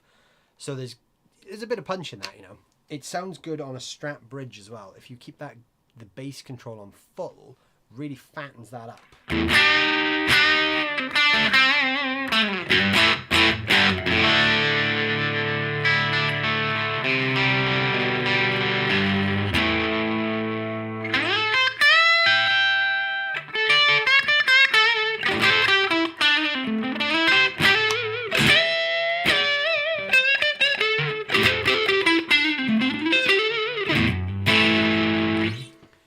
My fingers are forgetting how to play though, but the Timmy sounds great. I love the sound of it. It's a unique drive. I'm popping back and forth with Leigh and Thomas Blug. Oh yeah, of course, yeah, because Thomas does his live stream on a Wednesday at the same time as well. It's so hard to find a time that works for everyone, because there's so many people that do great live streams, and yeah, it's just so hard like juggling everyone's calendar, isn't it? It's one of the big problems. So Mike is such a cool fella. BBGF, yes, it's gonna. Mike is awesome. Mike is such a cool guy, and yeah, I'm really looking forward to seeing him this week. I haven't seen him for a couple of months, so it's gonna be really good to get up there and catch up with him. Mike was Mike from CGS again, by the way. We're talking about from the British Petite Guitar Festival. I remember when I was way before I was doing YouTube myself. I used to watch Mike's channel all the time because I was really curious about those Chinese Gibson copies that were cropping up online. And I used to watch Mike's videos all the time, like just not thinking anything of it, just thinking, you know, I wasn't really into the following YouTubers kind of thing, I guess. I wasn't like following channels per se, but I used to watch a lot of Mike's channel because I was just interested in the Chinese Gibsons that he was kind of talking about and dispelling myths about. So I used to watch a lot of his videos, but never thinking anything of it, just thinking, you know, here's a guy that's doing a really cool, informative video about something that I'm interested in. And then I remember actually the first time I met him, and it was just so weird because I was literally sat. it was a really surreal moment for me because I had a lot of anyone who's kind of been with me since the start of my YouTube journey will kind of know I had a lot of stuff happen in very quick succession that helped the channel kind of grow. And I met a lot of really cool people that were really, really supportive of me, and Mike was one of them. But I had this moment where I was sat in Henning Pauley's studio with Mike next to me, and we were about to film a video. And there was just this moment I thought, I'm sat in the studio of a guy who I've always watched videos from, with another guy who I've always watched videos from, and we're making a video for my channel. Like, that was the point where it was like, what is actually happening here? This is such a weird situation to be in. But at the same time, it was like, wow, like, what happened there? Like, how did I get in this room? So cool. But yeah, Mike is an amazing guy. Anyone who hasn't checked out Mike's stuff, head over to CGS. His channel name is. He's the nicest guy. He's the nicest guy in YouTube. That's a fact. He's just so generous, so giving and caring with his time, and yeah, he couldn't do more to support people like me on the way up if he tried. He's such a good guy, and I owe him a lot. So yeah, such a cool guy. Thanks for the trim pot tip. No problem. I would imagine MXR have made all those calculations and will hit the shelves on the day they announce the pedal. Would be marketing snafu if they made you wait for it. You'd hope they did the calculations, but if PRS launching the Silver Sky SE was anything to go by, companies never really do the calculations right. They never quite anticipate the demand. I think part of the perceived lack of stock is also marketing, though, because I think if a company releases a product and there's not enough of the product to go around, it creates more demand, which then means people will wait more for it. So there will be some of these Duke of Tones out there, but I don't think there'll be enough, and I think that will make people want it more. There won't be a 5-year wait, but I reckon if you don't get one in the first wave, I reckon you're going to have to wait 6 months for another one. My opinion. I may be wrong. Maybe there'll be tens of thousands of them, and there'll be Duke of Tone pedals for all of us. That would be the hope, anyway. I exist mostly in live chats. That's not true. I've spoke to you on the phone. I know you exist. I haven't seen your face, but I've heard your voice through the Darth Vader mask. I know you exist in some form, I think. The bass control is pre-gain, which makes it versatile. That's interesting. I didn't know that. But that would also account for why, when the bass control is up full and the gain is quite high, you get that nice kind of chewy sound. Because I guess what you're doing there is you're distorting the bass frequencies. That's really cool. I didn't actually know that little fact there. So yeah, thank you, sir. Thank you, sir. That's really cool to know. Interestingly, some Japanese reverb shops offer free shipping to Europe, at least for pedals. I wonder how they do it. Import tax is coming on top, of course. I've had a very good experience with Japanese shops. Some countries and stores and distributors, they can come to agreements with customs agencies. I don't know how that works for places a bit further afield, like obviously like Japan and like, I guess America could in theory strike up similar deals. But I know Thomann, obviously in Germany, they struck up a deal with the UK customs that meant Thomann customers don't pay import tax on products from Thomann. Because the problem was, Thomann still are one of the cheapest places in Europe to buy equipment. And Thomann can ship from Germany to the UK in 3 days for €10, which is insane. There are companies in the UK who can't ship that cheap, that quick. Thomann can do it from Germany to the UK in 3 days for €10. Insanity. But when the whole Brexit thing kicked off, in a big way, and it actually went through at the start of last year, everyone that was ordering from Thomann was getting these 20 to 40% import tax bills.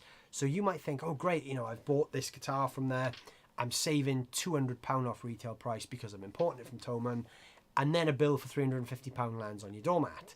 You're actually worse off than if you bought it up the road. Now, obviously, it's great to support the local shops, but we live in an economy where if we can get a discount on something or we can get it for cheaper, we tend to gravitate towards those places. And that's just the sad kind of truth about modern music retail. Things are getting expensive, and unfortunately those savings aren't passed on by the local stores. As much as it's better for the local economies to support those local stores on high ticket items, like if you're spending $2,000 on a guitar, buying locally or buying from Thomann is the difference between spending $2,000 versus $2,500. And for a lot of people, they can't justify the additional outgoing. So Thomann came up with some solution, I don't know exactly what it was, but with the UK customs, that anything from Thomann basically just passes through. So there's no import charge. You just pay for the shipping, which is like €10. I don't think they've added any kind of like upcharge in terms of, on the products themselves. I don't think so. Everything still seems pretty cheap. But yeah, somehow they've come up with something that works. I gotta scoot. Have a great week. See you soon. Thanks for sticking around and hanging out in the chat. But yeah, I think it's gonna be an interesting year for some of these new products we've got coming out. I mean, the big talking point today is the Duke of Tone. I'm really looking forward to that. I love the MXR Timmy, so if the Duke of Tone is anything like the Timmy partnership with Paul Cochran, I think we're on to a winner.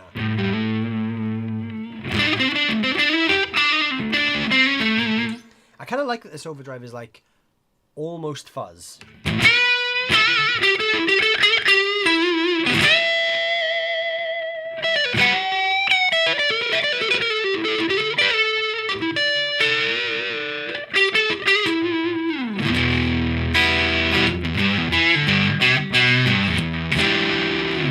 Really kind of fat, chewy sound. You can roll the bass off, which is interesting as well. So if you take the bass down to like halfway, much more kind of top end clarity there.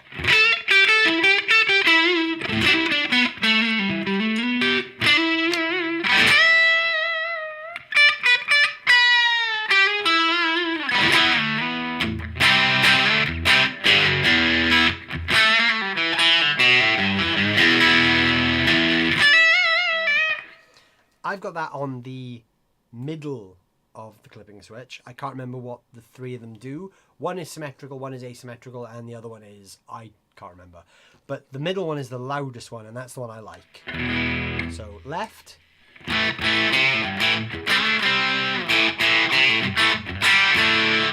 Middle.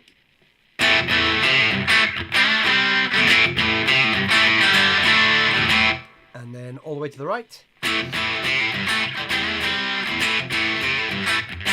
That one's way more compressed, so that is that's better for like high gain stuff. So if you crank the gain, you get more of a compressed sound.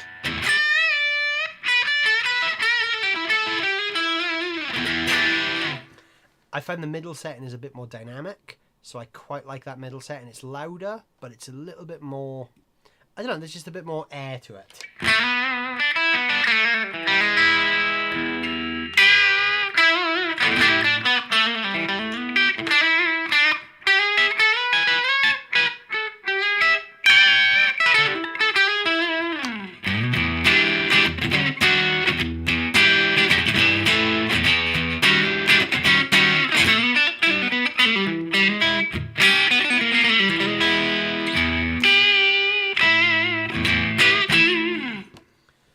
Such a fun pedal though.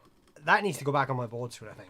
I think it's one of those pedals that I always take off my pedal board, and then every time I plug it in, I kind of remember why I love it. So yeah, I think that needs to go back on the board soon. I've had a couple of guitars from Thomann post-Brexit and no problems or extra hidden charges. Also small stuff sub the 135 duty limit, no problems there either.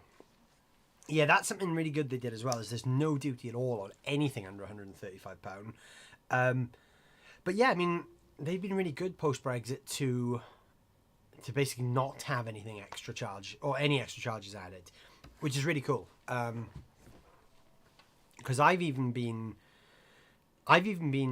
stung for import tax on demo products, which is a bit of a nightmare.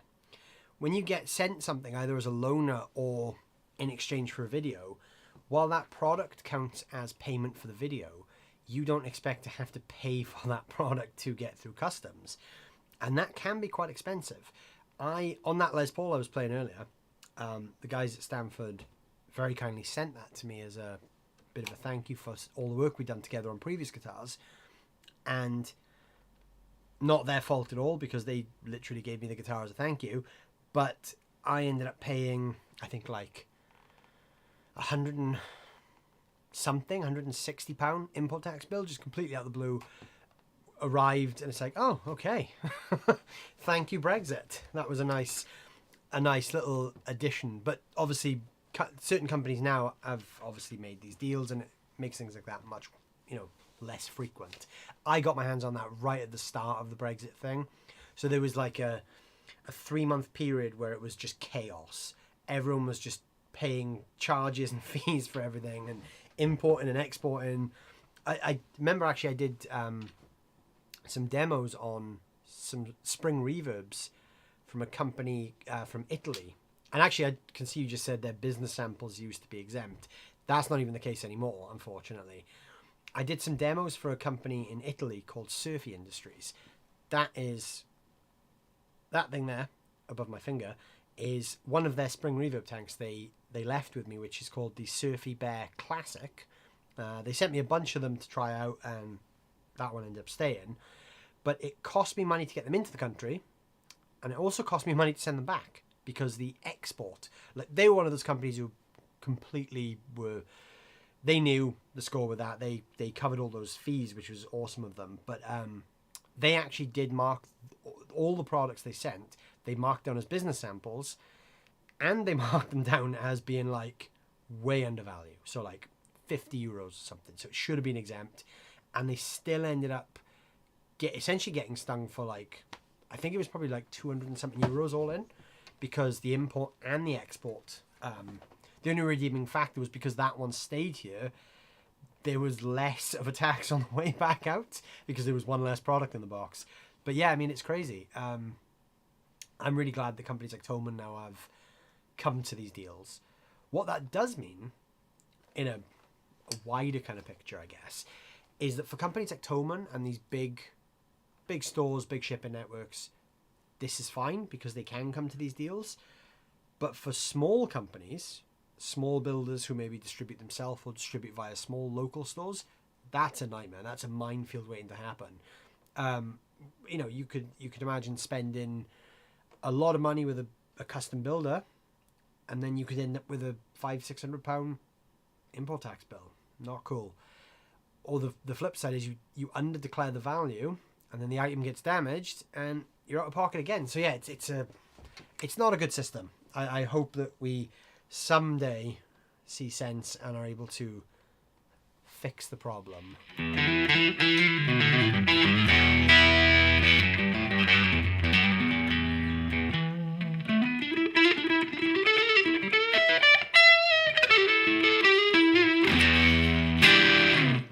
Hopefully, anyway.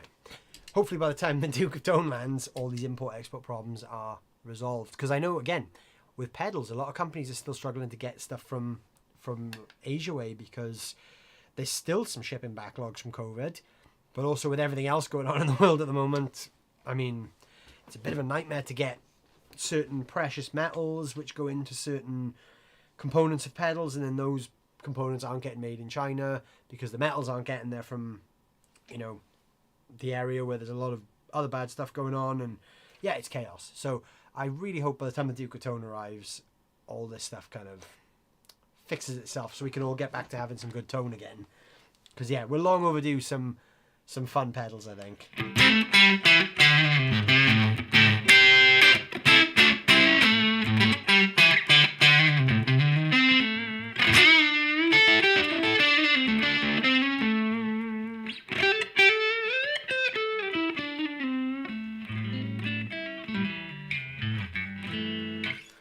Timmy's definitely gone back on the pedal board. That question about the Timmy has reconverted me. Overdrives are my weakness. I can never decide what overdrives that I want to keep on my pedal board. I don't know if anyone else ever has this problem, because I have like staples that I always go to, like the King of Tone is one of them. But lately, this thing is really doing it for me, the Wampler Bell. I put this on and off my pedal board all the time, because I'll use it for a bunch of gigs and love the way it sounds, and then I'll plug something else in and think, oh, that sounded like 10% better, and then I'll miss the sound of this, and then obviously I'll go back to this, and never ending cycle. Another one I've been relentlessly putting on and off boards is this thing, the Wampler Gearbox. This has kind of become my, if I need one drive pedal to do a gig, this is it, because this has like a Klon side and like a Marshall in a box kind of thing where you can dial in like a tube screamery type sound.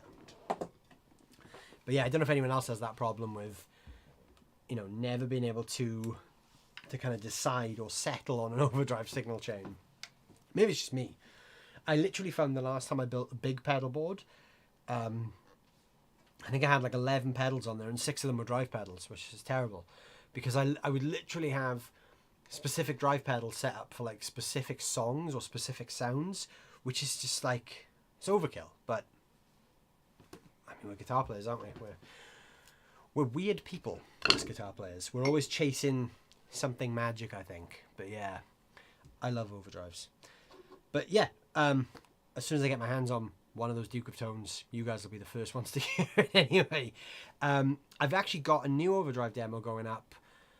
I'm probably going to put it up tomorrow. It's ready to go on the channel. Just deciding on when I'm going to release it, which is a few weeks ago we unboxed some Teisco pedals on the stream. Where is it? There. That bright yellow thing right there.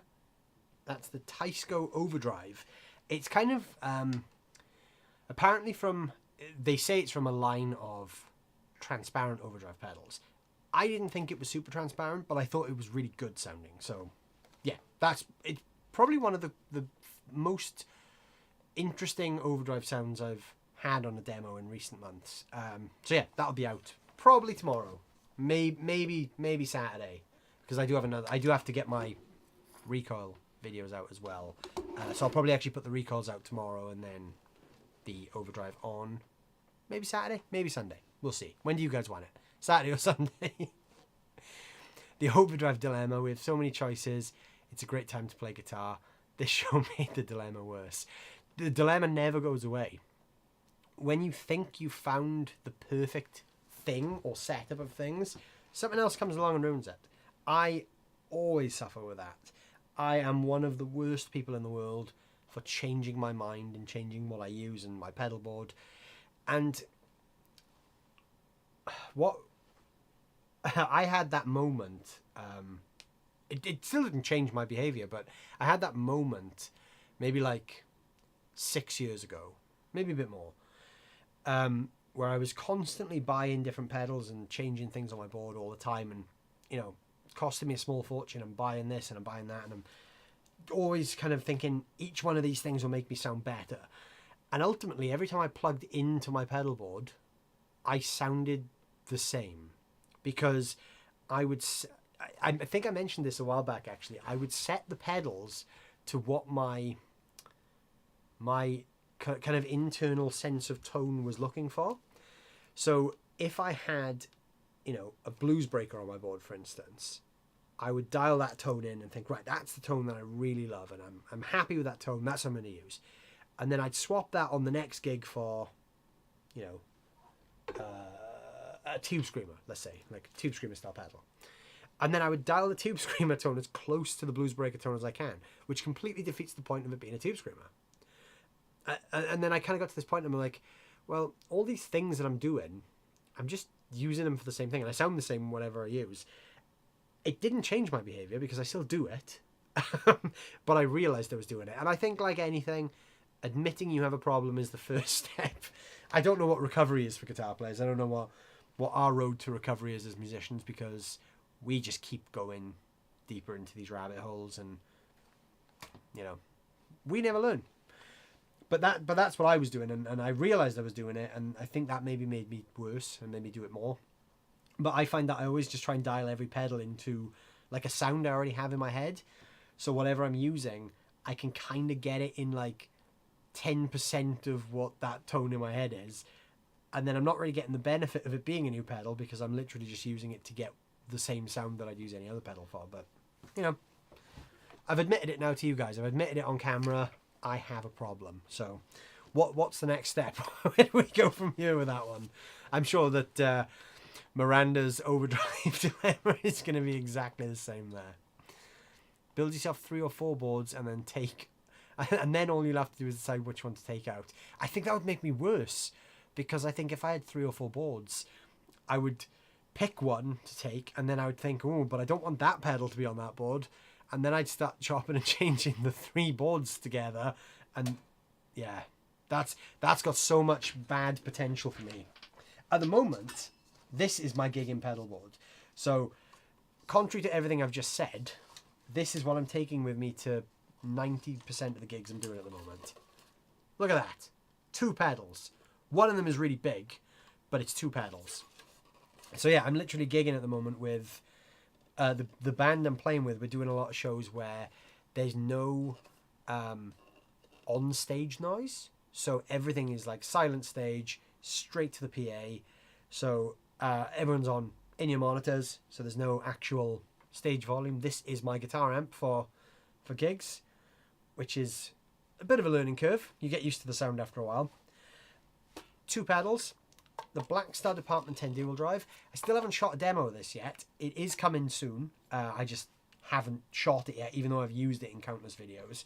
This is a twin-sided overdrive with a tube in there. But what's really cool is it's got an XLR on the back. And Blackstar have a product called Cabrig, which is like an IR loader. It's a digital IR loader. There's a video I posted a few weeks ago about Cabrig with the St. James 6L6, because that also has Cabrig built in. The only difference between the Cabrig in this and in that is that has a stereo Cabrig where you can have 2 different cabs. This can only have 1 cab. No difference other than that. So basically I've got cab IRs in here that I use, XLR cable straight to the PA system. When you connect it via Cabrig, this kind of stops being an overdrive pedal, and it sort of assumes the role of a preamp. So it's got a 3-band EQ and Blackstar's ISF, and each channel has a gain and volume control independently. We've got channel 1, which is clean and crunch, and then we've got crunch and overdrive. So I've literally got this set up with a clean channel and a drive channel. When you plug the XLR in, like I said, this kind of morphs into like a tube preamp then. So yeah, that's my amp basically for gigs. And then my HX Stomp XL I use for pedals. So I've got like different, I've done a video on this where I've talked about replacing my rig with this thing, but in a nutshell, I've got like 2 drives. I've got a King of Tone and a Klon, a lead boost, like a 5 dB volume boost, delay, or is that my chorus? I can't remember. Delay and chorus on one of those switches. I can't remember which one. One is delay, one's chorus. And then this is a pitch shifter which drops my guitar tone, or my guitar tuning, by a semitone, because we do some songs in E flat. So rather than carry extra guitars, just detune with that, and it sounds pretty good. So yeah, that's all I'm gigging with at the moment. I've got the urge to chop and change. I plug my real King of Tone in and listen to the King of Tone in here and think, this is like 5% better. You know, this is going to turn into a big board, and that's my worry, is as soon as I start messing with this, I'm going to end up with a really big pedal board again. But I'm liking the efficiency of this. Like, I can literally take that anywhere with me, super small, really easy. And yeah, there will be a video of this coming up at some point. Always repping Blackstar. I am. I really like Blackstar. They're really good guys. They look after me. They're really awesome guys to work with. Really sort of down to earth and easygoing guys. I've developed a really good relationship with them over the last few years, and we just talk a lot in general about everything as well. It goes beyond just kind of working together. We're just like, we speak about, you know, day-to-day things. I had a meeting with my Blackstar guy the other day about some videos, and we spent about 20 minutes just talking about gigs and, you know, being back on the road and going to watch gigs and all sorts and just catching up. So yeah, great guys. I'm very proud to kind of be as involved with showing their products as I am, because I genuinely love their stuff. And they were actually one of the first brands predating YouTube that I kind of had any dealings with as a musician. I did a tour in 2011 with a band, and I was just like kind of a session guy. I was just there for like 3 months basically on the road, and they had a Blackstar deal, and that was the first time I'd ever tried Blackstar. But my first experience of Blackstar was being like semi-endorsed by them for 3 months via this tour. So that was really cool. Got to take a lot of this stuff on the road, get to know it and get to know the tones. Then they hooked me up with some pedals, that there being one of them actually, which is one of their old like valve driven pedals, way predating the Department 10 stuff. I got that in 2011, so 11 years ago now. And I always used the pedals, but we kind of lost touch in terms of like, I didn't speak to them for that time because I wasn't on tour that much. And then when I picked up the YouTube thing, I started doing videos for Blackstar's channel. So obviously we kind of resumed the relationship. And so yeah, I speak with those guys regularly. And obviously I know you, Jess, you know that you see me on their channel because you always comment on the videos over there as well. But for anyone who doesn't know that, I do a lot of content for Blackstar's channel too. So these Blackstar amps you see behind me, they're always in some kind of circulation. But yeah, I genuinely love the brand as well. I like what they stand for. I like the guys that work there, and I like the products. That amp there, the Studio 106L6, was, from the minute it arrived, one of my favorite amps. Probably my favorite amp that I've ever played. The day that arrived, I literally remember sitting on the studio floor with the amp in front of me, guitar cable plugged straight in, and I just played for about an hour. Just straight into the amp. It's super simple. There's a volume, a gain, a reverb, and a single tone control. I just sat there and tweaked and played for an hour. Amazing. That instantly became an amp that I gravitated towards and loved. And all the other stuff I've got of theirs, I also love, but nothing kind of hit the spot like that did. And then this thing arrived, and I think I mentioned this in the demo I did of this on launch day. But if I didn't mention it in the demo, I definitely mentioned it when we did the live stream about this amp. Within 10 minutes of turning it on, I literally got on Facebook Messenger, messaged my buddy at Blackstar, and said, "This is the best sounding amp you've ever sent me." And it instantly was like, that is now my favorite amp.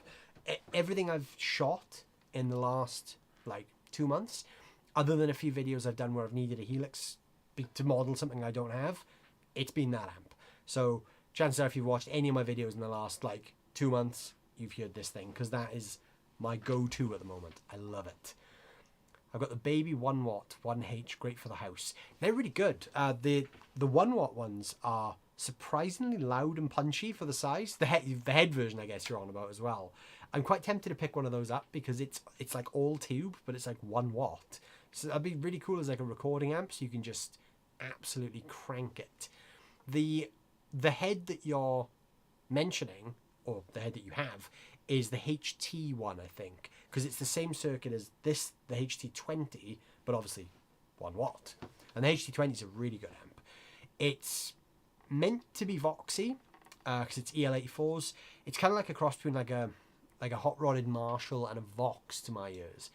It doesn't quite do the overly mid-rangey Marshall thing.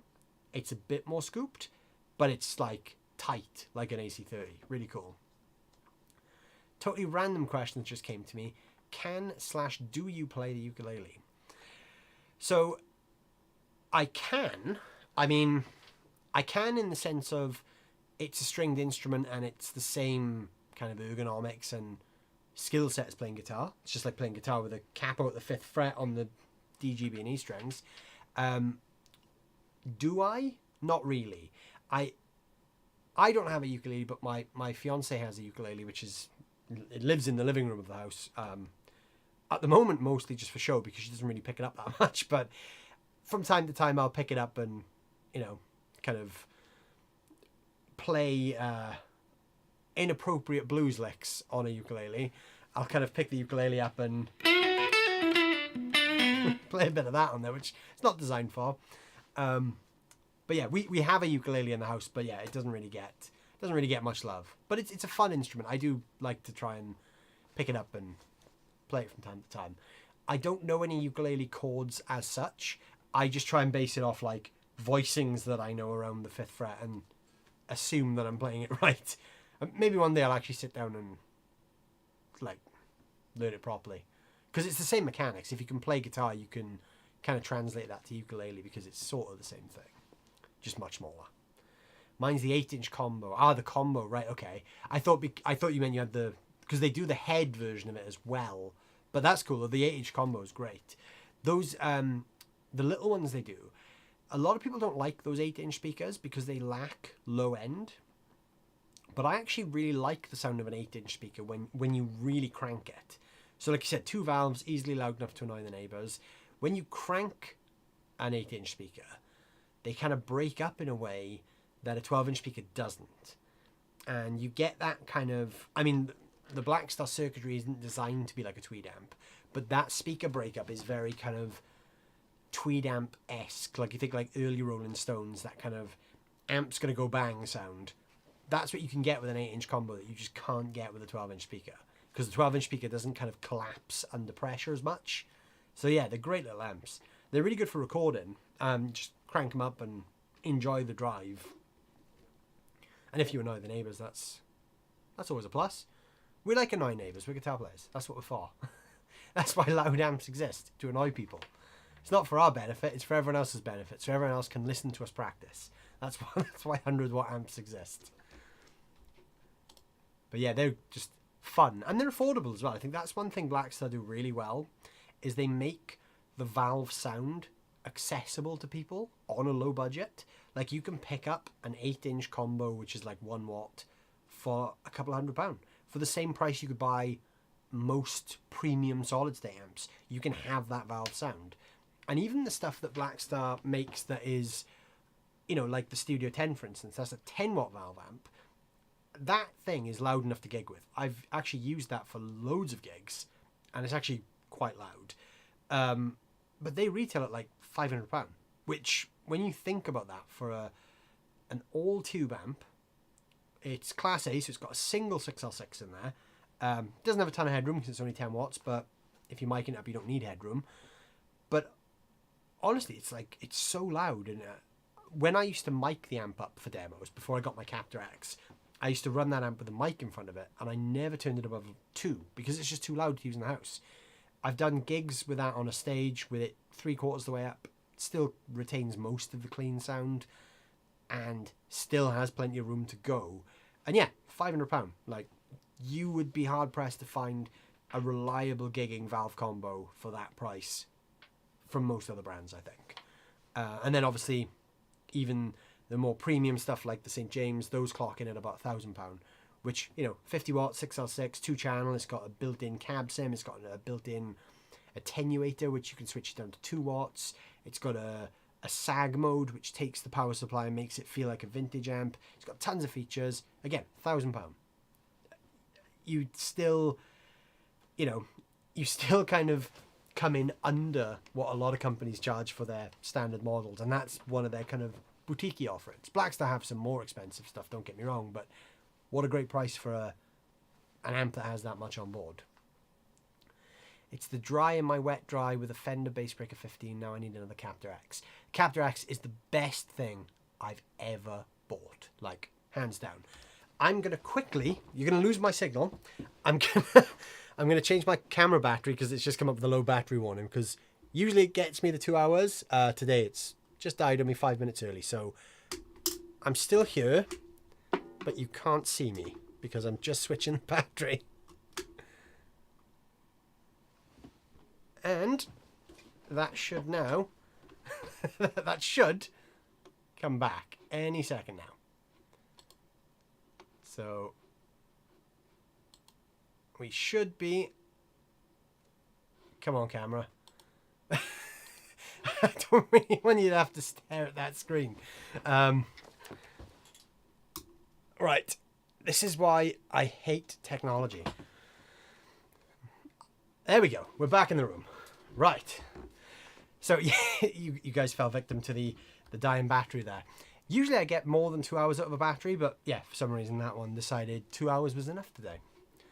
But yes, the Captor X is a fantastic product. Honestly, that is one of the best things I've ever bought. It's absolutely overkill in the sense of it does way more than I would ever need it to do. I literally run like 2 different cab sims on there. I have a cab sim for all my combos, and I have a 4x12 kind of Marshall-y thing for when I run like some of my Marshall style amps. And that's it. It does way more than that, but the amount of time and like energy and efficiency that it saves me in my workflow, it was worth the money, hands down. The fact that I can literally take a 50 watt amp like that and, you know, set it on 3/4 the way up and kind of put that tone in a video, you can't do that with a mic unless you have a completely soundproof studio. So yeah, love it. Captor X is an incredible invention. And again, comes in like half the price of all the competition. If you're in the market for an IR loader that does all the different cab sims and has all the tweakability, you know, you've got the Aux box, which is like $1,000, the Boss tube amp expander, which again is like £900, I think they retail for. These are like 400, so it's like half the price, and it's more compact as well. You can take it with you. It's tiny, fits anywhere. Like mine literally just sits there. Great, one of the best things I've ever bought. I love it. I'd love to see a bootleg amp that said Fenfer. That'd be an interesting one. I'm sure there is. I'm sure you can probably find it on wish.com or something. But I love though that you also bootlegged the spelling of the word that. That's pretty cool. Is that a Fender amp? Nope. Bootlegs are funny because from a distance they look the part. But that was one of the things. This amp here that you can kind of see out the corner.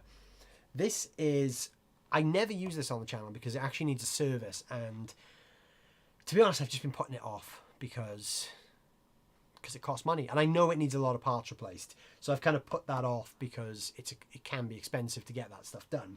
This is a PV Classic 30, and again, another bargain. I picked this up for a couple of £100 off someone on Facebook. This is one of the old 90s ones, so it's still American made in the US, but the original ones, the first generation one, this top panel was completely straight, so you can see there just at the corner of the camera there's a bit of a slope down. The original ones were a dead straight line, and on this one we've got again, you can't see it, but there's a big PV logo there right in the front, a big circular logo.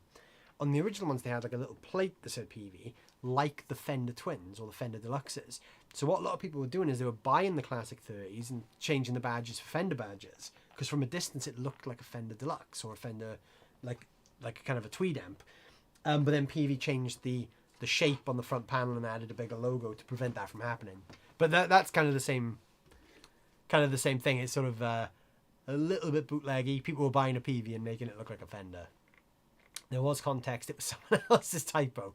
It was, and then you added your own, so it kind of doubly bootlegged it. I best go do more adulting. Yep, to be honest, I think I need to do the same, because I actually have to go pick my fiance up now, or at least very soon anyway. She hasn't messaged me yet, but I know it'll be in the imminent next few minutes, because she's gone to see Elton John play live tonight, and he's touring. He's playing in Swansea, and he's like 20 minutes from the house. I didn't go, obviously, because I'm here with you guys, but she went with a friend, so I have to go pick her up as well. So yeah, I guess I've got some adulting to do as well, guys, and I've got a pack as well. I'm heading up to London tomorrow to shoot with Maybury Guitars. We're shooting a bunch of videos for his, I guess we're doing it for his website. I don't know whether the videos are going to be on this channel or whether he'll have the videos on his channel or whatever, but there's going to be some videos that we're going to be doing together tomorrow. From there, so I'm going up to London tomorrow morning. I haven't packed anything yet, and it's 10 past 10 in the night. I've got to pack all my camera gear and my laptop and everything. I'm going there, spending a day with him, shooting videos, driving down to the south of England then for Friday morning to go to the British Boutique Guitar Festival. Then I'm heading into London. I'm going to have a couple of days off, because I haven't had any days off for a long time. So I need a weekend off, and then actually the next time I'll be doing anything will be next Wednesday when I'm back on this live stream with you guys, because I'm getting home on Tuesday night. So the next time you guys see me probably will be Wednesday on the next live stream. I've got a few videos queued for in between then anyway. We've got the recall videos going up that I talked about, and I've also got the video on the Teisco Overdrive, that yellow thing there. That's going up as well. Traffic was crazy earlier by the stadium. Oh, it wasn't that bad when I dropped her off. We're having this conversation because Cosmic is also local. The traffic was fine earlier, but I went at like 6 o'clock. It's going to be chaos now. I know it is. Wish me luck. I'm going to figure it out. I'm going to try and not get as close. Like, the further away from the stadium I can stay in the car, the better. Because I don't really want to get stuck in too much traffic. But yeah, I'll let you know. If I don't make it back for next week's live stream, you know I'm still stuck in the traffic by the gig. But wish me luck on that one. Thanks for all the interactivity. No problem at all. That's why I love doing these shows. I love kind of coming on the live streams and just hanging out and talking to everyone. Because, you know, it's just a good way to kind of get to know everyone that takes the time to hang out and watches the channel and all sorts. I really enjoy doing this. I really enjoy kind of just sitting here and like geeking out with everyone. It's fun.